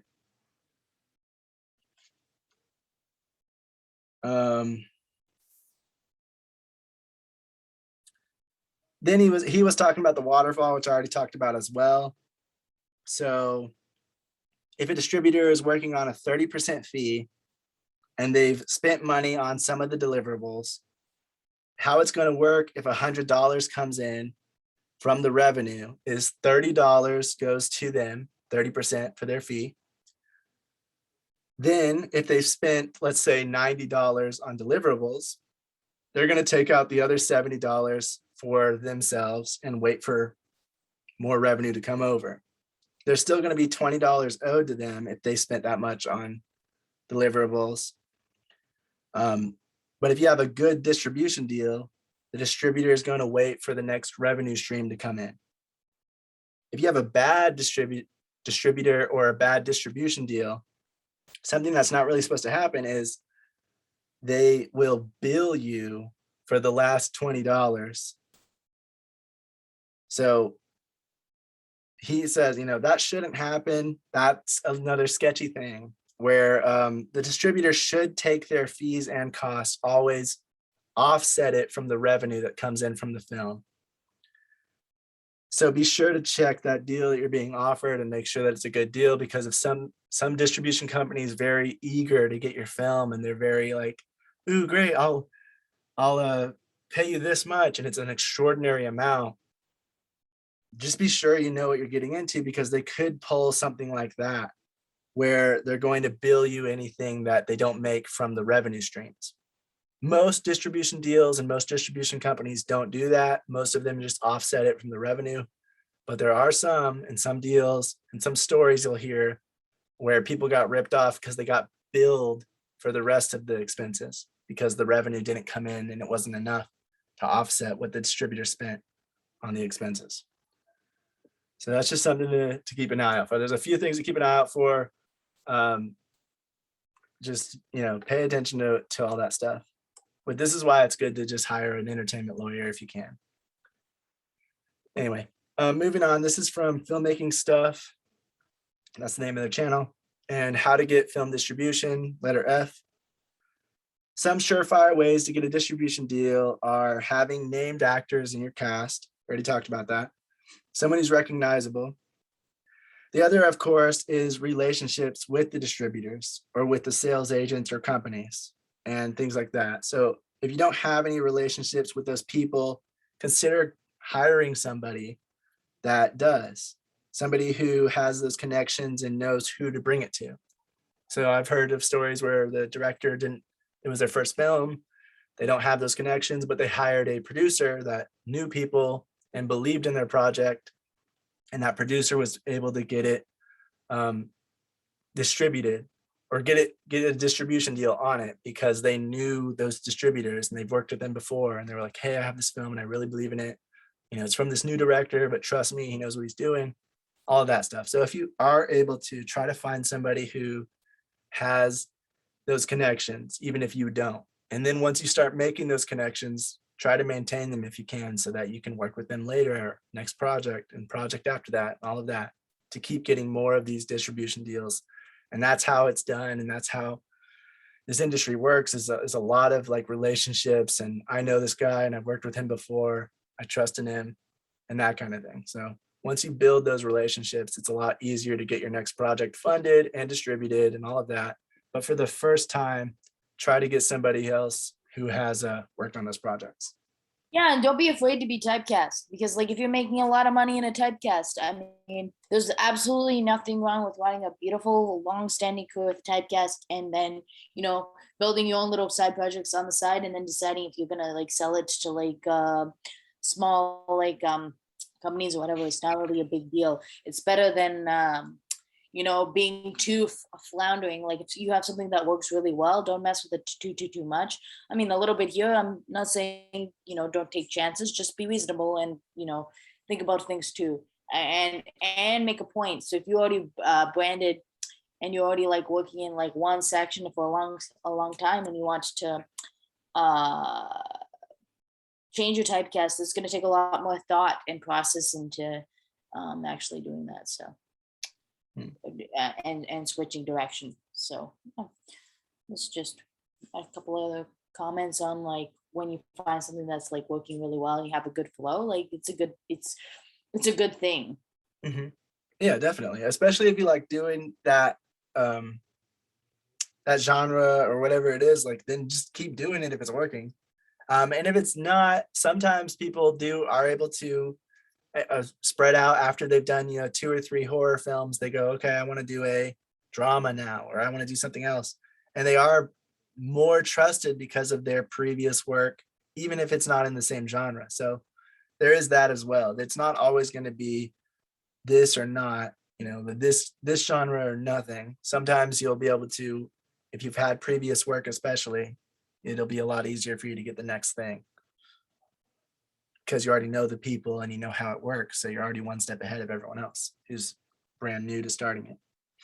Anyway, this next stuff comes from letter G. It's Jeff Izell, and 3 tips on how to get your independent film distribution. Have good artwork, cover art, posters, things like that.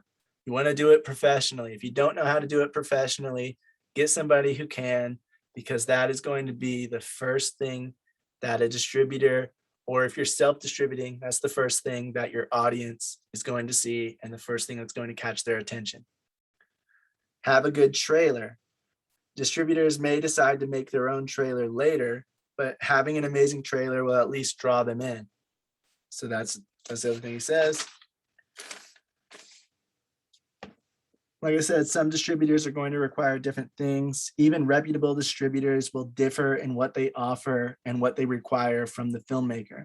Also, the same distributor will have different requirements, sometimes based on if they've worked with you before, if this is your first project, or if you've had previous work, and if it was successful or not, how successful it was, how much they like the film and believe in it, or believe in you, or believe in its profitability, and more. So even the same distributor might require different things based on different projects from the same person even. So no distribution deal is exactly going to be the same. So you always want to look at everything, even if you've done a lot before, you want to make sure that this next one is still good and it's still in your favor as much as you can get it.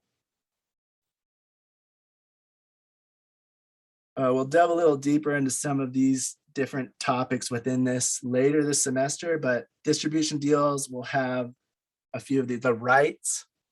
So what rights are given to the distributor in the deal? These could be all of the rights. You're selling the entire rights of your project to them. It could be only for theatrical distribution. This distribution deal is only for the distributor to do theatrical release, and you're going to go to somebody else to do streaming services and things like that. Oh, that's another thing I wanted to say, that's another thing about distribution companies, is some of them are more focused on online distribution and some of them are more focused on theatrical. So depending on what you want to do, you also want to see, and some of them can do all of it. So depending on what you want to do, you want to see which distribution company is best for that as well. Not just what kind of films they release, but where they release them and how they release them. Yeah, so in a distribution deal, you're going to have the rights, how much of the rights are given to the distributor, and what all they are. The percentage the distributor gets for their fee, obviously whatever the fee is, that's going to be in the deal. What deliverables the filmmaker has to provide and what the distributor will take care of.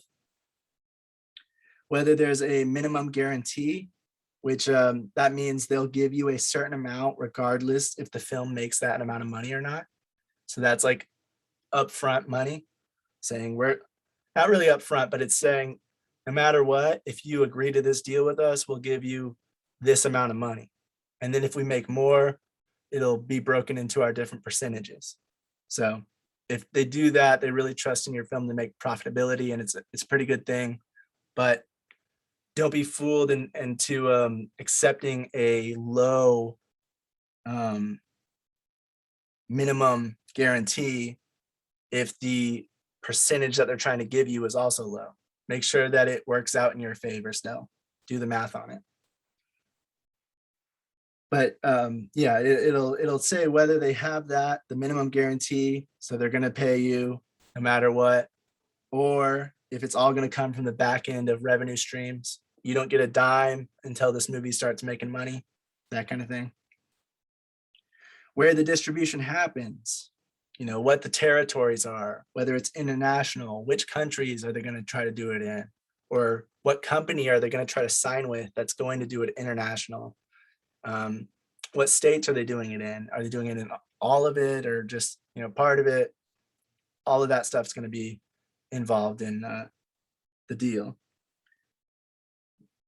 If the distributor, the other thing is if the distributor has a cap on expenses that they can have for the deliverables. So that's what I was talking about with like the trailer, the concept art. If they're going to take care of all of that in the deal, you should try to have a cap. You can't go over this amount, distribution company, because I don't want to have all of my money gone because you're spending too much on a trailer. I want you to spend no less than or no more than this amount. And if you do, you eat the costs and I still get my money after you get your first amount of money to pay for your trailer that you made, that kind of thing. That way they don't spend more than whatever amount you two agree with, because they're not going to want to eat any more costs than they have to. Then there's whether the distributor solely gets money back through revenue or if they can bill you. Clearly, that is a huge one and a red flag if they're trying to bill you for the rest of their expenses, something you want to definitely avoid, because if your money doesn't end up making money, you don't want to have to be billed on top of the money you've already spent to do the production, if you've spent anything. And then how long the deal lasts. You know, is this 10 years, 5 years, 3 years? It's usually in years for how long that deal is going to last, how long they're going to be your distributor, whether they have sole distribution rights. So you can't go to another distributor to try to make another deal for any other kind of whatever. Like if you're trying to do international distribution and we're not doing it, but we have in our contract that you can't go to another distributor, tough luck. We're not going to try to distribute it internationally, and we get sole rights to distribute it for this amount of time. Or they might allow that. So in those contracts, it'll be those two things. And then some might try to do a sketchy thing where they're trying to get it basically indefinitely, where they're trying to say, we get the rights to your film to distribute it for 80 years. And, you know, something crazy long that's you're going to be dead by the time it's done over. That's something you also want to try to avoid unless they're giving you enough money to offset that. Yeah, keep it on a smaller scale, especially if you have no experience. Don't just do like a life deal. Like that's insane. What if it goes wrong? That's the rest of your life over. Right. So yeah, those are all the things that you'll find, and we'll go into more depth as we go through distribution deals and all these things that you need for it. But those are some of the main things that you're going to have in every contract. Usually they say that you're going to have what's called like a contract memo, which is just like a page or two that's showing the main points, and the rest of it, because it could be up to like 50 pages for the entire thing. The rest of it is usually more of like a standardized industry standard format, because it's most of the same stuff that if this happens, that happens. And they usually will use the industry standard that's provided between all distributors. But of course, even then, you want to make sure that the entertainment lawyer or somebody is looking over it that knows what all this stuff is, because they could, you know, if they are sketchy, they could hide something in one of those 50 pages that is complete crap for you. So just be careful with all that. All right. Then there's from Jay Horton. This is letter H, independent film distribution explained by a distributor. Read the requirements. Many distributors will have websites with detailed forms and documents that are going to outline what the format and deliverables are for the distributor's needs. So distributors get really annoyed with people not paying attention to the stuff that they've already provided. If they've made an entire question and answers that answers your question that you're already asking, or an FAQ or whatever, then they're going to be more annoyed to have to answer it directly to you when you could have just seen it in their questions and answers document.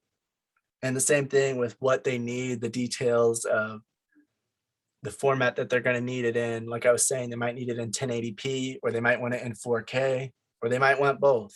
But don't just assume they want one or the other and send it to them, because that will get them annoyed, and you don't want to get your distributor annoyed. Even after the deal, you want to try to make sure everything is smooth.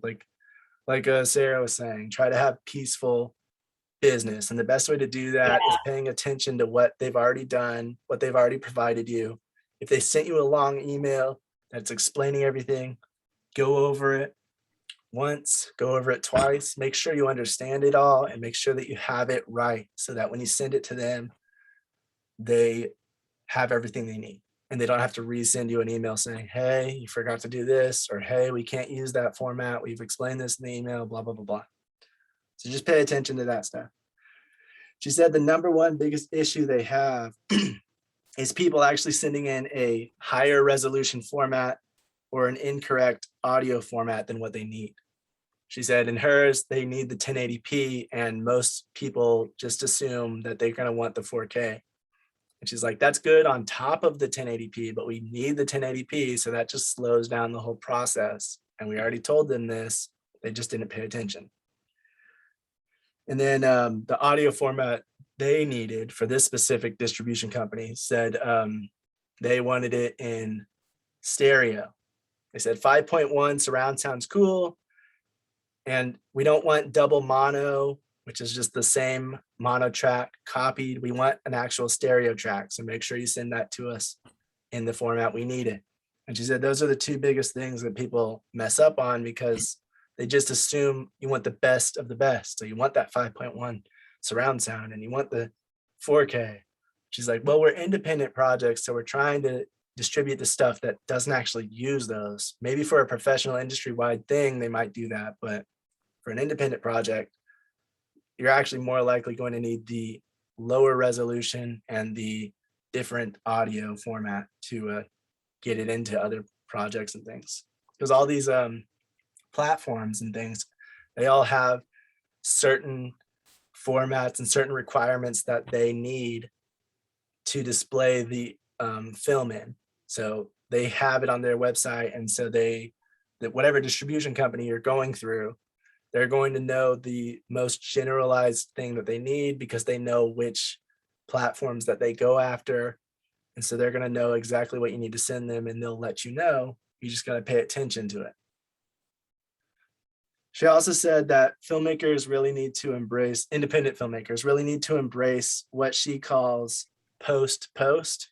So, you know, you have post-production, and then she says you have post-post-production, which is marketing and spreading the awareness of the film on social media, so that they can, because she said they can do that themselves. They're kind of a smaller company though, so it's easier when you already have somewhat of a following, and they can just reshare whatever you're doing, and they can relink it and say, hey, everybody in our audience, everybody who's following us on social media, check out this person. But that those people have already done it themselves, that they've already tried to spread the awareness as much as they can and try to build a following online based on their project. because that is extremely important for independent projects, especially now with how much media is out there. There's so much that it's hard to get your thing seen. So you definitely want to try to raise awareness as much as you can. And she says a lot of independent people, they don't focus on that. They focus on, okay, what am I doing next? Now that I got a distribution deal, what's next?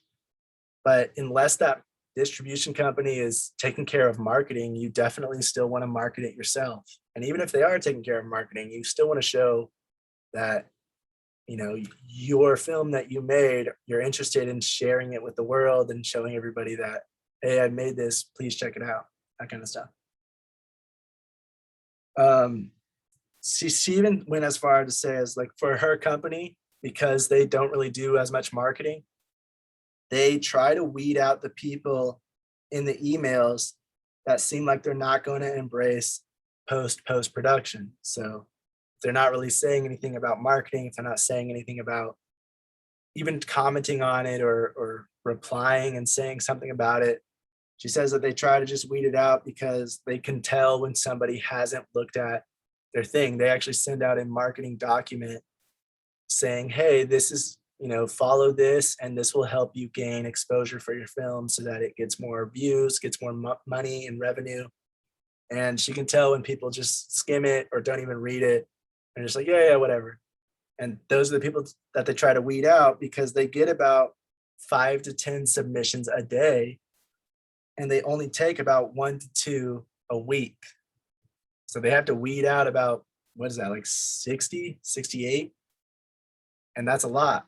And that's just for their small independent company. So if they're getting that, you can imagine that the big companies, the big distribution companies are getting hundreds a day or thousands a day because there's so much content being made now. So you really have to try to pay attention and communicate well and make sure you're reading what they send you so that you stand out in that aspect. Like we already said many times, research the distributors and see what kind of films they distribute, what the budgets of those films usually are. Are they usually distributing films that are the budget that you had? If you're making a film for 20,000, have they ever distributed anything that was that low of a budget? Or do they only do budgets of 20 million or higher? Because you might as well, I mean, you can try, but don't waste your time with those kinds of companies if you can really hone in on the companies that are more likely to give you a deal or give you at least the a few minutes of your time to try to figure out if they want to have a deal with you. For small films, she actually thinks that like flat fee services like Netflix are not as advantageous to the filmmaker because they don't pay as much for them. You have unknown actors or you have like C-list actors. You have an unknown director and an unknown producer and whatever else. So they don't really, even if they're going to buy your film, buy your project, they're not going to give it you as much as they would to, you know, a company that's well known and a director that's well known with actors that are named and you can recognize them right away. Those, they might give them double the budget or 1.5 times the budget that they spent on that movie. But for your project, you might be lucky to even get your budget at all. They might try to go as low as they can because they're taking a risk just getting your film on their platform. So in her mind, she thinks that if your film is wildly successful, if your film's independent and somehow it becomes wildly successful, even if you did sell it to Netflix, you're not going to get any more money than you would have if it wasn't successful, because Netflix is a flat fee service. They pay you to put it on their platform and then that's it. No extra fees, no extra money. So for an independent project, she believes it's not as worth it. And their distribution company tries to get on the video on demand services that do advertising, because those ones pay you as the more views you get, the more money you get. And those are usually more advantageous for independent people, she says.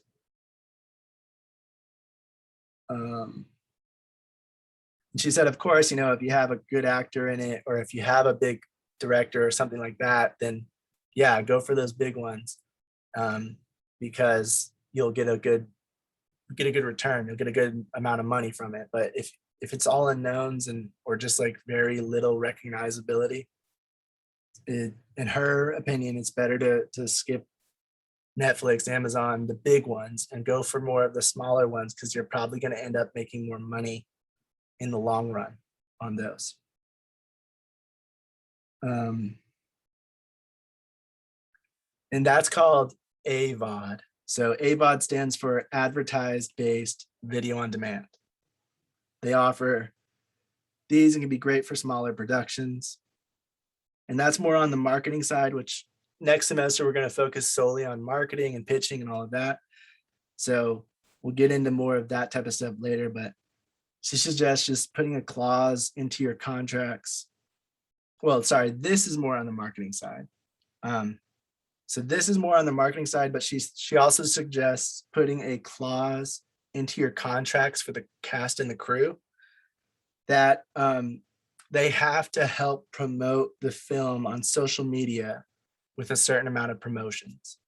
So within their contract for your lead actor, you might say, and you have to post about this film 5 times, you know, after the film is out, or right before the film is out, or, you know, right when we say you got to start posting about this so that you're gaining traction and getting attention. Another thing she said to do is try to,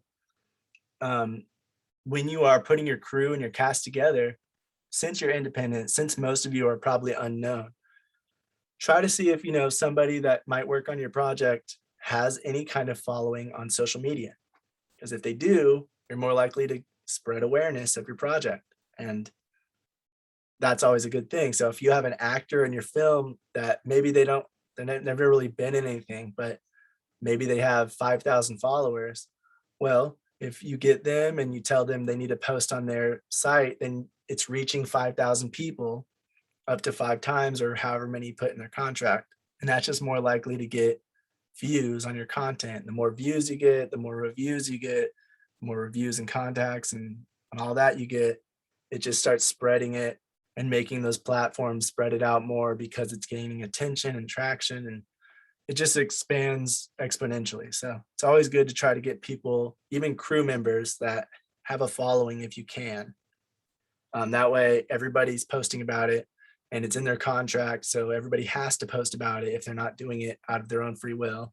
And then it just helps spread awareness about the film. All right, next, this comes from this is Shoot Video, Independent Movie Distribution 2021, Filmmakers Meet with Distributors. One person said there's a big disconnect. I think this is what Priscilla was talking about earlier. But there's a big disconnect between the creative side and the business side of filmmaking for filmmakers. And they really need to know the business side, like financing, budgeting, distributing, and marketing, to really know what needs to be done. Because a lot of people know what they want to do, but they don't know what they need to do to achieve their vision for the project. So the people who can find the middle ground between the business side and the creative side are going to be able to be the ones that make careers out of it. Everyone else is just going to have a really expensive hobby, because film is both creative and business. And if you alone can't be both, you can at least hire someone that is the other side of that, so that you have both on your project. But if you don't do that, if you're just creative, or if you're just on the business side, it's going to be really hard for you to pass it off. Because if you're just on the business side, the creative aspects of your film, the story, the performances, the production design, all of the creative aspects aren't going to be as good, and it's not going to catch as much attention, even if you're good at the business side. Whereas if you're only on the creative side, you're not going to know anything about trying to distribute your film or market it, or why you might need these actors or these contracts and all of this stuff that you really do need. So you have to find that middle ground and work in both, especially in independent projects. You have to kind of have a little bit of knowledge in everything so that you can put on whatever hat you need to put on to do the next job if you are unable to pay somebody to do it, or if that person drops out or whatever. You know, that I think Brian said, like in his films, it was hard to get sound operators because they're expensive, and they just don't work for less than what they set. And so it's really hard for independent projects to get sound. And so he just ended up learning it himself so that he could take over for sound if he needed it. And so the same goes with everything else in film, like distribution and everything. You want to know how all this stuff works. So if you don't get a producer that knows all these things, you do, at least to some extent, and you can do more research into it so that you're getting a good deal at the end of the day, if you are getting any attention from distributors. All right, this next stuff comes from medium.com, getting your film distribution deal. So it's letter J in the syllabus. Distribution, even just a few years ago, used to be about making a really good film, bringing it to a festival, and getting it picked up by a distributor. And while that avenue is certainly still available, it's much less so than it used to be. Now it's all online, so there's limitless space. It used to be very limited in how many films a distributor could take, but now it is limitless because it's all in the cloud, so they can just have as many movies as they want. The good thing is everyone can get distribution now, but the bad thing is making a film that is good isn't enough on its own. You also need to make your film stand out. Because everyone can find distribution and it's cheaper to get cameras and gear, markets are overflowing with content. There's so much. So you need to get the right distributor to market to the right audience. Have a distribution plan, a plan for distribution that is created before you even begin production on the film. A strategic plan calculated to know what you want to do and what you have to do to get your film distributed. That way you're not waiting until the last moment to try to find distribution, but you're working toward that during post-production and keeping all of the things you'll need in mind during production, like stills, behind the scenes, and all of that.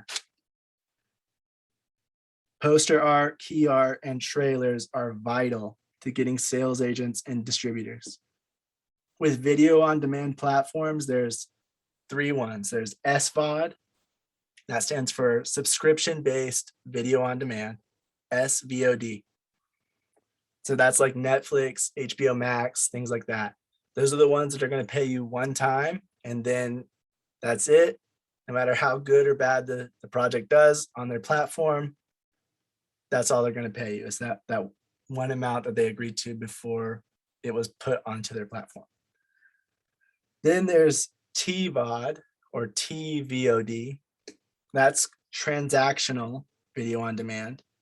That's like Vudu, Vimeo on demand, and any place where you pay a price to rent or buy individual shows or films on demand. Amazon, part of Amazon does this. The part that's not Amazon Prime, it's where you just go to a film and you have to rent it for $3, or you have to buy it for 10 or 6 or whatever the amount is. That's transactional video on demand.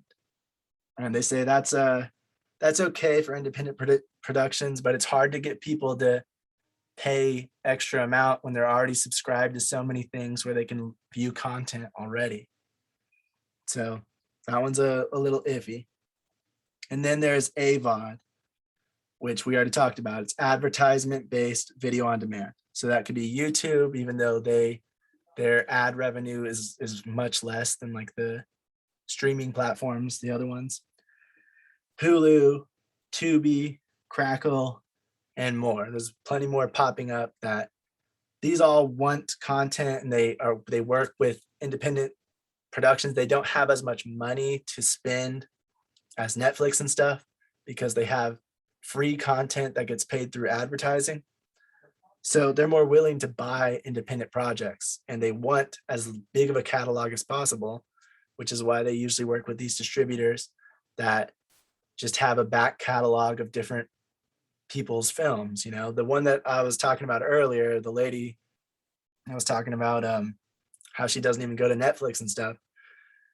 She said their company has like 1,700 films or 1,200 or something like that. So when they go to a new platform, they're able to say, hey, we can put all 1,200 of these onto your platform. How much will you give us? And then they can split that between all of their people. And if they only want, maybe it's a horror based streaming platform, then they can pick out their horror films and say, hey, we have 200 horror films, you know, how much are you going to give us for that? And then make all these different deals so that they can keep giving revenue back to their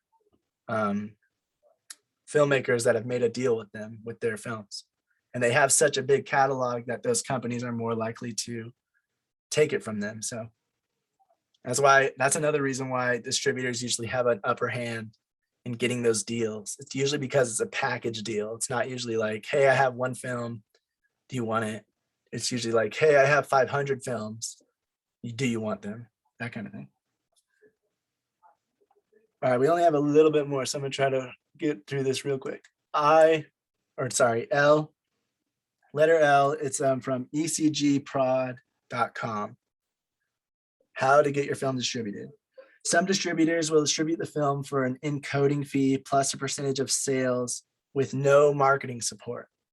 So some of the deals will be, hey, you know, we'll take this fee and we're going to put it onto this platform plus that percentage of sales, but we're not going to market it at all. You're going to have to do all the marketing yourself. And so they'll usually not charge as much as the other ones, but no marketing's coming from them. So you have to do all that yourself. And that could be good or bad, depending on how good you are at marketing. Some will take like 20 to 30% of the film's revenue while supplying marketing support. Others will try to buy the film outright. So let's say we'll give you this much, but we get full access to it and it's no longer yours. So, and then of course, some focus on digital distribution and some focus on theaters. So you just have to see those. And depending on, you know, what you want, you might want any three of those deals. It doesn't really matter if you feel like the deal is worth it or not. All right, it does matter. It doesn't matter what the deal is as long as it's worth it to you, is what I mean. They also mentioned that 97% of independent filmmakers don't make a second film. The majority of those reasons is because they don't make money on their first film and they give up, or they're just not able to get financing for a second project because they didn't do any of the pre-production work where you have to look into, not even pre-production, where you have to look into the development, where you have to look into the market and see how much that film's worth and how much you might be able to get for a budget and all of those things. So 97% of filmmakers, when they make their first film, that's it. That's the last thing that they do in film. So it's just, you gotta be thinking about all these things and taking it from all sides to be able to be in that 3% that keeps going. If that's what you want anyway. Another reason why 97%, partially it's because it's a lot of work and they just don't think it's worth it. Another thing is they thought they were going to make a fortune and they realized that, you know, the only time you make a fortune is if you get really high up there in the ladder. And when you're starting out, you're not really going to make anything, or you're going to barely break even, or you're going to, you know, you might make a tiny bit on top, but it's usually not a whole lot, especially with how much work you're putting into it. So you got to love what you're doing to do this. You really you gotta want it. And you can make money off of it. It's possible, but it's not going to be, I'm, you know, millions of dollars richer now because I made a film. And that's what a lot of filmmakers originally think. Well, when you look at it, like oftentimes you're making a film for like, you know, 100K, right? And selling it for 150, you're making only 50. And that's, you know, gotta go, some of that's gotta go back into the company if you're gonna be making more, if that makes any sense. Like, Yeah. you can't have You can't pocket it all, because if you want to make no, another film, you want to ideally if you're building a company, you want to take some of that money and like start banking the company in the plus, because like money makes money. Yeah. Debt makes debt, because numbers multiply. It's just the way it works. So like you Yep. don't ever want to go below zero, and you want to have the biggest cushion you can, because then you could take more risks. Play it safe. Always play it safe until you can take risks, because you don't want to have take up too big of a risk and end up in some big fight with some or thing that's dragging out for 5 years or 10 years, costing you money in legal fees. And yeah, right. So it's like always, I suggest is always like, there's nothing wrong with playing it on the safer side, doing things like rinse repeat. Don't just go like, oh, I succeeded at 100K film, I'm gonna make a 500K film. No, make 500K films. You know what I mean? Like, Yeah, and then and keep the prove that you success could do going, it and then like more than one. slowly step up as you Yeah, go. don't just like be like, hey, we're gonna make $1 million film now. That's insane. No, play it safe and build your business slow and steady, because now every time you do that and you succeed, you're making 50K each time. Now you sold 5. What is that? 250K. You could maybe pocket 100, put 150 into the business. But and now you have a bit of a buffer. So now you can even fund your own film. You don't even need to necessarily borrow as much, or you might borrow half and take half from your own company, and then you're building off of your own buffer.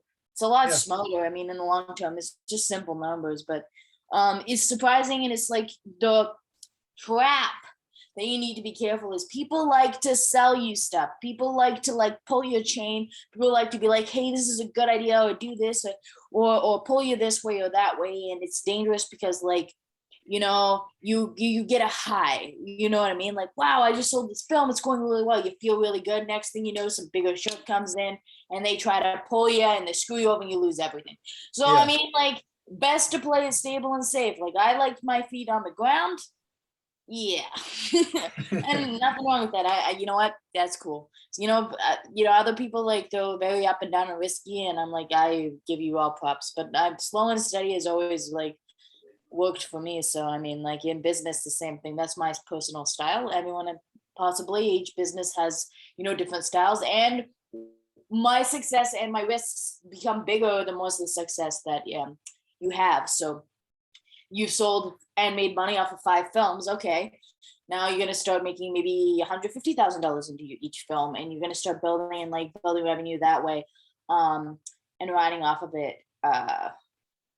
Kind of like that, and then maybe you're making a film for 200 or 250,000. Well, this is a bigger film. We're going to try to sell it to a bigger distribution company, things like that, or whatever, right? So that's like if you're thinking of a business versus like if you just wanted to make a movie, and I would say have another career and just make a movie.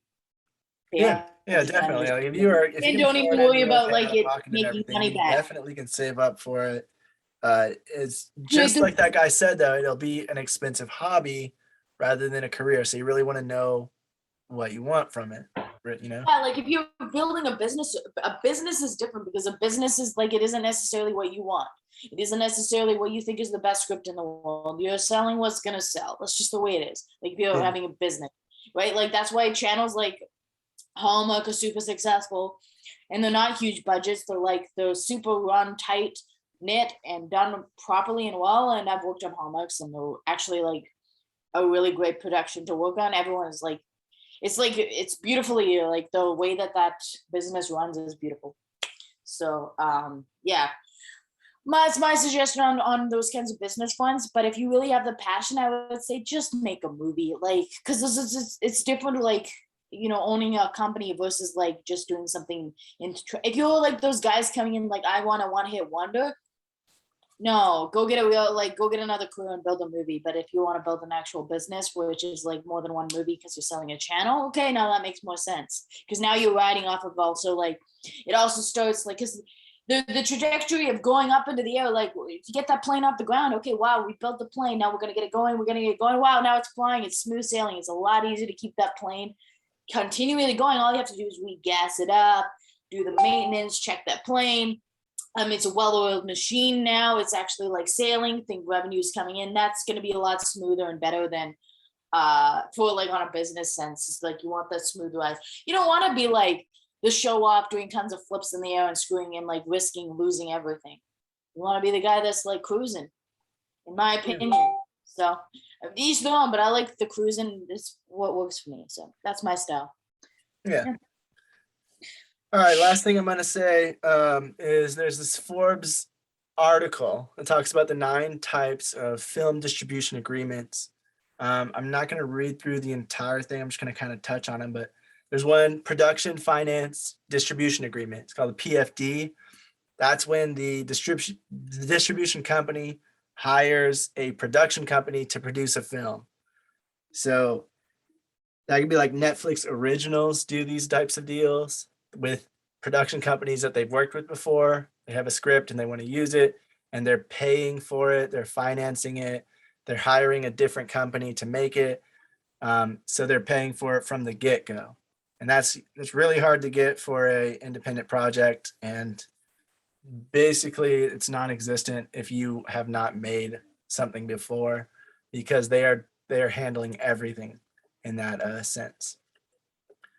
There's a negative pickup, which is also similar to a PFD agreement, except that the distribution company, typically a studio or a video on demand company, agrees to pay a fixed price upon delivery of the film. So that is also called a pre-sale, and that is when they say that they'll give you this amount of money if you deliver the film to us. If you don't deliver the film, if it gets stuck in production, because of mismanagement or whatever, we're not going to give you any money, and then that money falls on you. So you have to deliver it to us to get the money. And because they don't advance the money to you, you have to obtain that loan to finance the production. But the lender is almost always going to require a completion guarantee, which means that you are saying to them, I guarantee that I'm going to complete this film and send it to this distribution company to get my payment so that I can pay you back, bank or whatever is giving you the loan.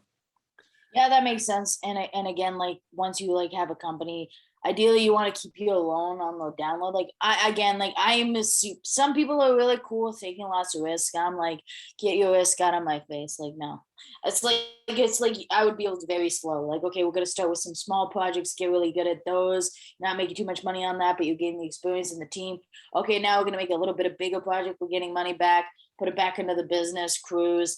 And then you don't even need a loan anymore because the business is sustaining itself, which is like in the ideal world. Then you cut that guy out. You're not even dealing with like a loaner company. You're just dealing with yourself. So you're building off of your own. And even for me personally, that's ideal business. I don't like the style of the people you guys, sometimes you have to get it started or whatever, but like teach their own. But some people will loan and like get money, loan and get money.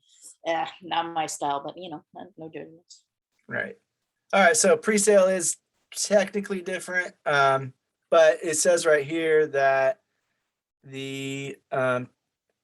where is it? Oh, in most cases, the distribution company is going to acquire worldwide rights to the film. So once you deliver them the film, it's not yours anymore, it's theirs, because they agreed to pay you a certain amount if you make it. So it's kind of like they're paying for it, but they just don't give you the money up front.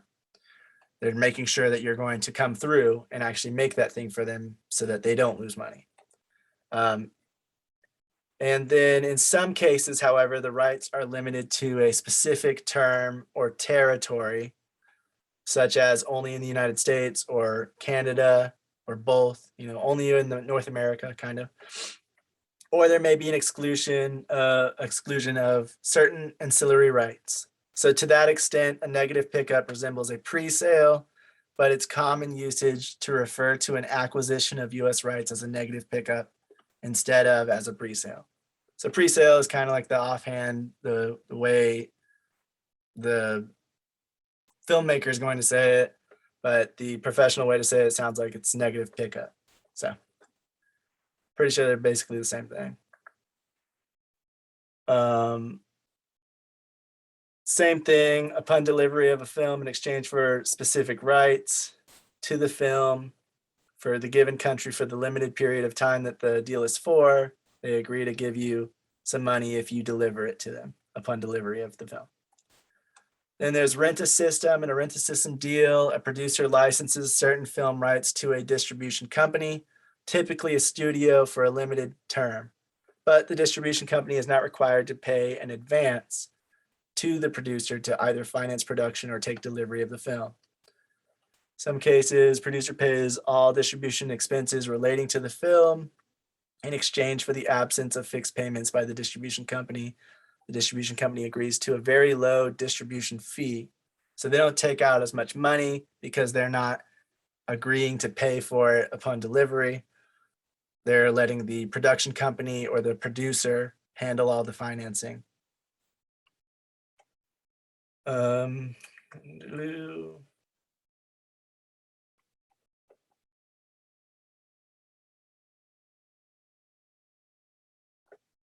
It says here, though, that such films often flop because the distribution company has limited upside from the low fee. So the distribution company has little incentive to adequately market and push the film from a rent-a-system deal. So those aren't usually given out from a distributor, it sounds like. Then there's license. In common usage, a license refers to any limited grant of rights to a film with the owner retaining other rights to the film. For example, a pre-sale is merely a license entered into prior to completion of the film. Thus, licenses encompass a broad array of grants of rights, ranging all the way from one-day pay-per-view television license to a grant of all worldwide rights for the term of 25 years. So license just means I still retain ownership of my film, but you are licensed to distribute it to something, or you're licensed to show it if you are putting it onto some kind of platform. Okay, that makes a lot of sense on the licensing thing. My thought on like a way to do like, you know, licensing and stuff. If you own your own company, it's best to keep it like within your company as much as possible, and maybe like rented so people could like put it on different platforms if you can, especially when you're starting out. When you're starting out, you know, sell stuff that, you know, isn't too personal to you. Do not ever make something that is personal and then sell it, because if it goes wrong, it's going to be emotionally devastating. Always keep it impersonal and kind of like creative and distant from yourself, because then if it goes wrong, you can kind of just let it go. That's just like my tip on that one. That's going to save you a lot of like stress and heartache, because like if you're not attached to some project, say I spent 6 months making a project and it goes really bad and some big company dick comes and, you know, whips me off, I'll be like, you know what, that sucked, but it's not the end of the world. I've let it go because it's not worth being hung up in courts for 5 years. Nah, you know what, and I'll just never deal with you guys again. And so that's why I suggest, you know, keeping things on an impersonal, you know, Yeah, level. if you can, as much of the rights that you can keep yourself is better, because then it's still owned by you and you're able to get revenue continuously. Some films are like 35 years old and they're still making some kind of money.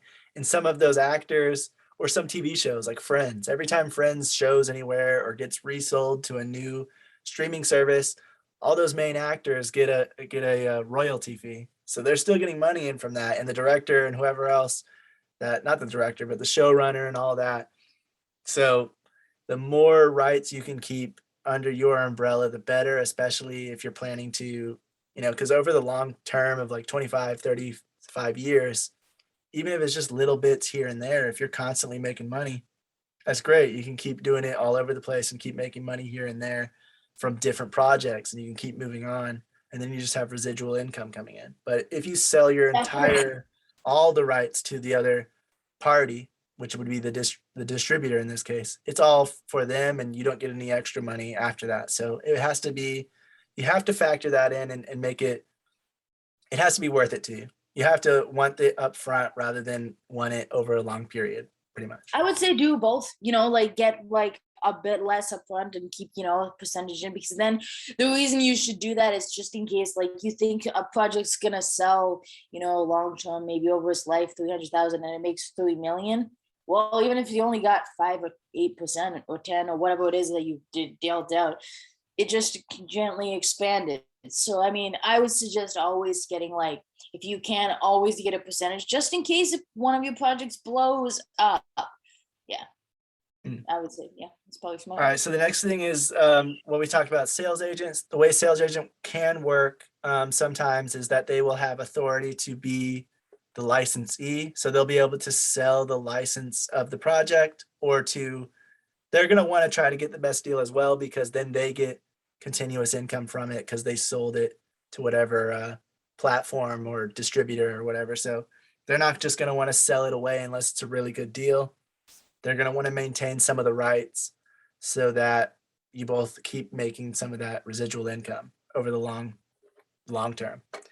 But they can be a licensee for it if you make an agreement with them like that, and then they take it out of their out of the income that comes in, the revenue. Distribution agreement, many of them are referring to the grant of rights. So you're allowing them the rights of the film for a certain period of time. And so that becomes a license. It's a license for a certain term that you're giving them. And that's not sales agent agreement. Output agreement. Output agreement commits a licensee to acquire particular rights to a specified number of films produced in the future by a production company. So that if they really like you and they're going to give you a really good deal, they might say, hey, we get exclusive rights to your next 3 films and we'll give you this much money. Netflix has done that before with some really higher named people.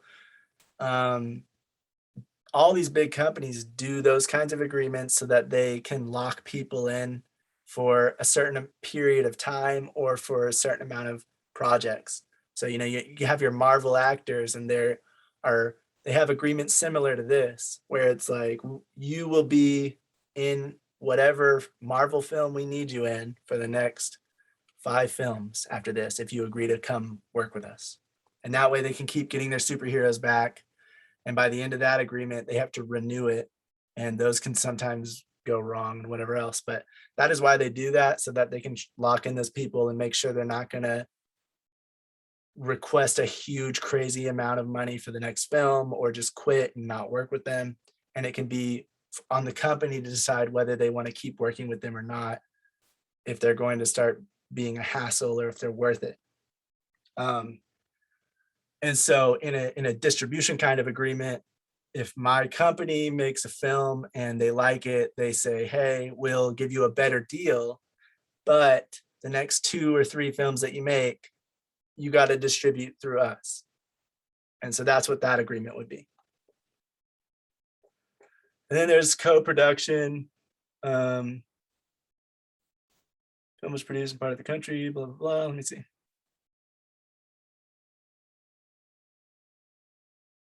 So that's where there's 2 or more film companies doing the production and having joint or part ownership in the film. So it's kind of like a partnership, but they have like separate. It could be a partnership where they share in profits and the loss. So if they make money, they both share it and they split it however they agreed to. If one company pays 60% of the fees and the cost to make the film and the other one pays 40%, they might share the profits 60-40 and the losses 60-40. Or it could be a separate ownership where there is no sharing of profits and losses. So if one company's losing the profits from trying to distribute it to streaming services, but they're not making as much as the company that the other company, the other partner that decided to distribute it to theaters, well, they're not going to share in those profits and losses. The one company that's doing better is just going to keep all of it, and the other one that's doing worse is going to lose it also. There's different agreements within those, but those are the main types of agreements you'll get. And we'll delve deeper into like some other things to look out for. We're going to talk specifically about red flags and things to look out for when you're talking about distribution later on in the semester. Comment on that, when it's talking revenue, instead of like, I would say if you do like the wins and losses completely separate, it's gonna, invite more unfriendly fire possibilities. It's better if it's more tied in together, because then you can't be screwing around, because Yeah. then you lose too. So I mean, like, that's a safer way to go. But I mean, like, I like, as you can notice, I like to play it as safe as possible. But I teach them. Yeah, and there's nothing wrong with that, and there's nothing. Well, I mean, I would agree that there is. It can get really risky really fast, so you have to know what risk you're taking on, and that's the main thing. But I think if you know the risk and you still want to take it, that's completely fine too. But if you want to play it safe, I think that's completely fine as well. I just think you definitely want to look into it, make sure that you know what the risks are or what the risks that you're avoiding are, so that you're not just being extra cautious to the point of not taking a good deal, but also not being extra risky to where you're taking a bad deal because it sounds good. Yeah. No, But that's never do a- anything that's just sounds good. That's dangerous. It's better if it sounds bad, like, and could be good, like look into both, but yeah. Well, it's not You good know, if it sounds bad, but I know what you mean. yeah. So I kind of worded that funny. But yeah, again, like, you don't want any friendly fire. So you have to have a way in business to make sure that that's avoided, because you think that you could trust people, but you see the movies, and that's like a blow up of what actually happens in real life. People are nasty. So if you're tied in together, or you have an agreement where you can't be, it's too easy for one person to get a leg up because they got pissed off because you did, some stupid thing that they didn't agree on, or like, yeah, it's just like, I don't like any of that. So to best be avoided is to make sure that, like, if they will lose too, although sometimes people are like crazy enough that they won't care, don't work with them. That's it. Yeah, I mean, like, That's you where you should gotta have the attitude to be able to fire them and get them off set and not work with them again because they're just too. I mean, that's what even big companies struggle through that, especially with big actors who are very egotistical and they think they know all of this. And it, Well, yeah, you I have to think keep that's it- happening with the Flash. Oh, is it? Yeah, Yeah, it's he hard. keeps getting in trouble for different things, and so they're kind of. I think they put his movie on pause and stuff because he's just being a huge hassle to have, and they don't want to be associated with him because he keeps going to jail and stuff. Oh, really? Yeah, the I don't know what his name is, but the actor who just did the most recent Justice League, the Flash character. Yeah, it's tricky. Like, anything like in the public and stuff, and dealing like we're working with like directors and things, like it's hard. I would say, like, on both ends, egos fly and stuff. Both be what's it called, amicable to each other. Like, have the whole group of people all working together and come at the end of the day to make the project good. And if somebody really says, stuff bothers them, my theory, and it always works, is I go, well, that bothers you, not doing that. I don't not push the buttons. I don't push it. I'm like, smooth writing is where we're going to go with this. Keep it as smooth as possible. Keep the actors, decently happy without, their egos flying too much, but also don't, try to cut them down, and keep it in a nice, perfect balance. Deal with the directors the exact same way. Crew, everybody's happy, and it's like, yeah, everything's smooth writing. That's like ideal. Because you don't want, I mean, you don't want shutdowns, you don't want issues. So it's don't hard. be the It's guy hard to that do, but messes you up. definitely want to try to keep it all balanced, no matter if you're not liking somebody or something. You just want to try to keep it professional. yeah, It is a professional setting, and you should treat it professionally, even if it's independent projects, which a lot of independent projects don't treat it the same way that they should. And I feel like you need to treat it professionally from the start, even if it's a low budget. Maybe it's $5,000, maybe it's $500. You still want to treat it as professionally as possible.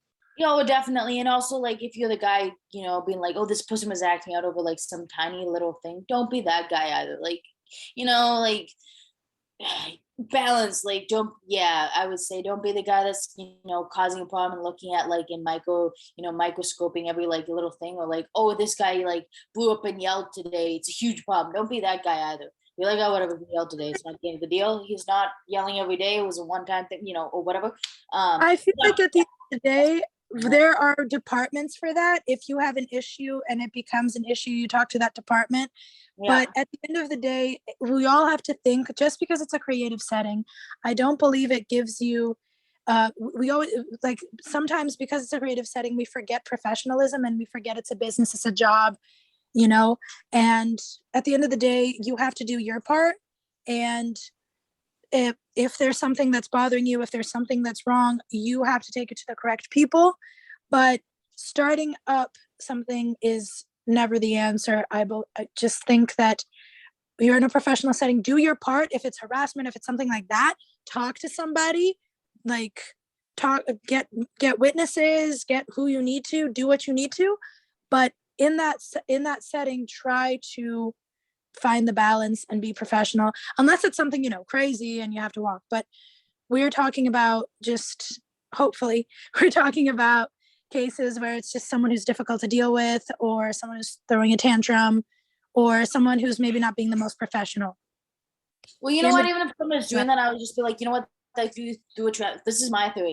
Anyway, guys, I just let stuff go most of the time. Like like that's the best way to go. It's just All right. like, go. Well, I'm gonna wrap this up because it's one. Yeah. I'm gonna say the last thing I was gonna say is just what we're studying Monday. We're gonna talk about job roles in television. Not all of them. We're just gonna talk about the ones that are different from film, or the same job role title that has different functions or limited functions, especially like directors. They're very different from film to TV. So we'll discuss that on Monday, as well as art director's role. So this is production design now. What they do and what the differences are compared to a production designer. Producer rep. Now we're talking about distribution. How they help. And then as sales agents, we'll talk more about sales agents, what they do, what the differences are between them, a distributor, and a rep, and everything else. And we'll delve a little deeper into all this stuff. So that's what we're talking about Monday. But if anyone else has anything to add, any questions or comments before we say goodnight, go ahead and yeah, self distribution. We really didn't go into that. Not yet. That's going to be later this semester. Yeah, I was gonna say, like, if that's your curiosity, there's you should always experience trying to do it yourself. But as I mentioned before, like these, the whole dream is to get signed or get work, or the music industry and the film industry are very, very similar. So everybody wants to work for Warner Brothers, everybody wants to work for Sony and all those other companies. But you guys talked about making deals and reading the contract and stuff like that earlier. Just wanted to say, like, I guarantee you, like, no matter how clear cut the contract is, or how good of a contract it may be, it's not always, chances are, if it's your first time, it's not going to be a good deal, no matter how much the money is. Get the best deal out of the bat. There's always going to be a compromise in the beginning. The movie Friday, Witherspoon and Chris Tucker and a lot of people they're exposing that, if you don't know the drama behind that. But pretty much, like, Witherspoon was paid like $400,000 on a movie that made $300 million. It wasn't a good deal at all. I mean, for somebody like me, I'm like, oh man, that's a lot of money. But in actuality, like, you sign the contract, you made your money, but then the movie goes on and makes a crap ton more than what but you've already signed the deal. So chances are, you're not going to. And those are always risky when you make, like, you're never going to know the outcome. You're never going to know if it's yeah, but then that's, then at least you get something, even if it's a small amount. But here's the deal. So, like, because of that, a lot of people, everybody's all on this tip about cutting out the middleman. You have Tyler Perry, who created his own studio. You have Spike. I'm surprised Spike Lee has not been mentioned in this conversation, because he's like the go-to goat for doing his own thing. And not, I think he's done one. I think it was like Universal Studios was like the only company he's ever worked for. Everything else he's done on his own, as far as like budgeting and everything else, and distributing and distribution and stuff like that. I'm not necessarily sure if he does his own distribution, but as far as making the content, getting the budget and all that stuff, it's like all him. But if you're curious about doing your own, so like, how do you do it? Like, if you're doing, let's say, theater, you have like events for the theater is considered like event type. So you would have like Ticketmaster. There's a site, there's Brown Paper Bag, and another one. Ticket Leaps is another site you go to. Of course, they take out some money, but it's a marketing. These are marketing sites that you can go to because, like now everybody wants to run a business. Now everybody's a business owner or entrepreneur and stuff like that, and it's just nobody wants to work with, like, if you're selling movie tickets, nobody's gonna do the cash at me or anything like that. So you can go to, you want something more legit, which would be one of these marketing sites where they sell tickets for you and you can do marketing through that way. You can see where they're coming from. They advertise for you. Of course they take their cut, but like if your whole thing is like you can go step by step, you make your movie, you go to these sites, you do your own theater run, you do your own negotiations with the theater. They probably have their own site where they sell their own tickets as well. And then you can discuss whether or not after you're done with the movie, the theater, like whether or not you want to go ahead and distribute it into like Walmart and stuff like that. I know What's the name a of the lot site? of places there's Brown Paper Bag, there's one of them. And there's another one, I think it's Ticket Leap is another one. There's the exact same thing. And then of course there's Ticket Masters, but that's a bigger one. That's for like concerts and stuff like that. Right. But you go to those sites and they market it for you. You put whatever it is you're trying to sell and they put it out. Well, they put it out. They don't really advertise for you. It's really up to you to get it. But you go to those sites. Like if you need a venue to say, hey, like, you know, people, where can we get tickets? brownpaperbag.com or whatever. Look for the movie and that's where they'll have it out there for you, where you can do the exchange or something like that. Right. Because you know it's kind of ghetto, like, oh man, no, cash at me, like, you know what I mean, like you're trying to sell tickets and stuff through like, no, like if you want to be like if you want to actually do like business, you would want to go through one of these streams or stuff like that.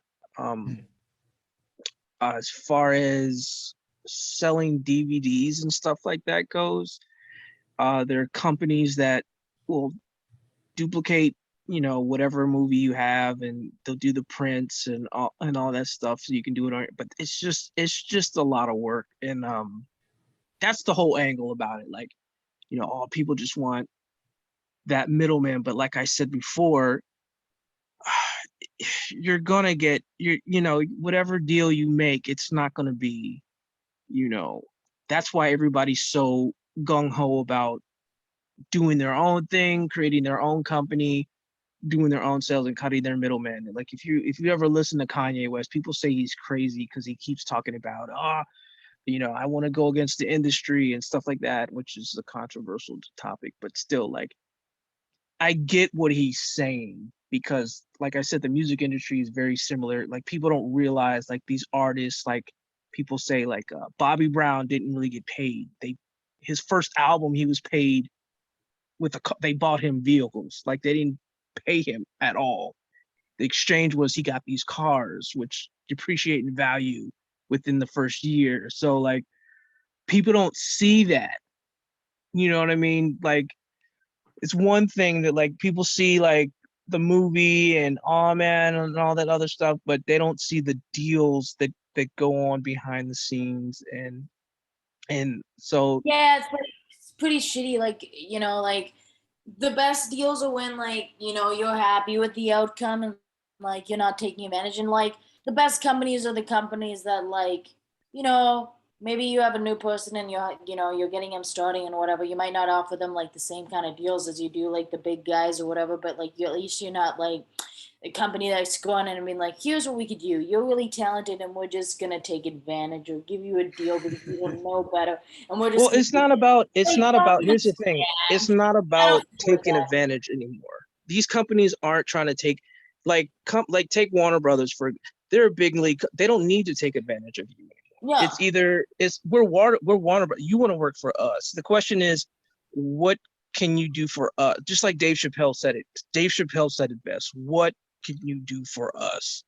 So it's like the whole thing is you are coming to them and you're doing something for them, but it's Warner Brothers. So it's like you have all these people that are willing to sacrifice a lot. So they're looking at it as, okay, you know, we're doing something for you by making you famous, by making you this, by that. And this you and get that. to say you worked with Warner Brothers, and you get to Exactly. have, yeah, one of their. So it's like, you're going to take this deal regardless if you like it or not. And we don't care because we're Warner Brothers. We are in control. We are the And at big the end dog. of the day, not like you're not gaining anything from it because it's Warner Brothers. Like, it's not like a tiny little company.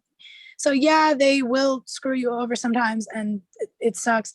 But at the end of the day, it's your choice if you want to go through it or not, unfortunately.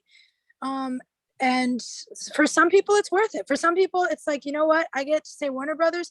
It's like, I don't know what it's called in English. I guess it would be paying your dues, or in English it's called swallowing your frog. In Portuguese. So you swallow your frog now so that later, you know, you can Bite the say what bullet. you want to say, do what you want to do, type of thing. Do it your way. Definitely. So just do it like, and do it with a smile as best as you can. And again, just build those connections. And like you said, like, yeah, having that on your resume that you worked with Warner Bros. on a very creative project is pretty good. That's gonna set your career up for life. So I mean, yeah, I would say like go for it. And then also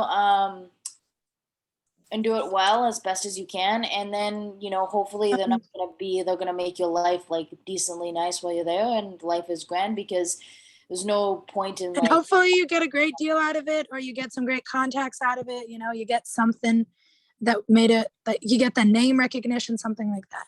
Guys, it's 1:16. We gotta close it off because All right. Yeah, it's Um, getting late. So, it's great meeting today. Appreciate everybody who came really in. was. Thanks Absolutely. for all the input from everybody and all the questions and Yeah. everything. It's a good conversation. And like I said, we'll talk about a lot of different job roles on Monday. So how TV job roles differ from other ones, and then some of the job roles we haven't talked about in previous semesters, like some of the production, art department type stuff. So Yeah, it'll be fun. Good night, guys. Good night, guys. Talk to you next time. Bye. good night, everybody.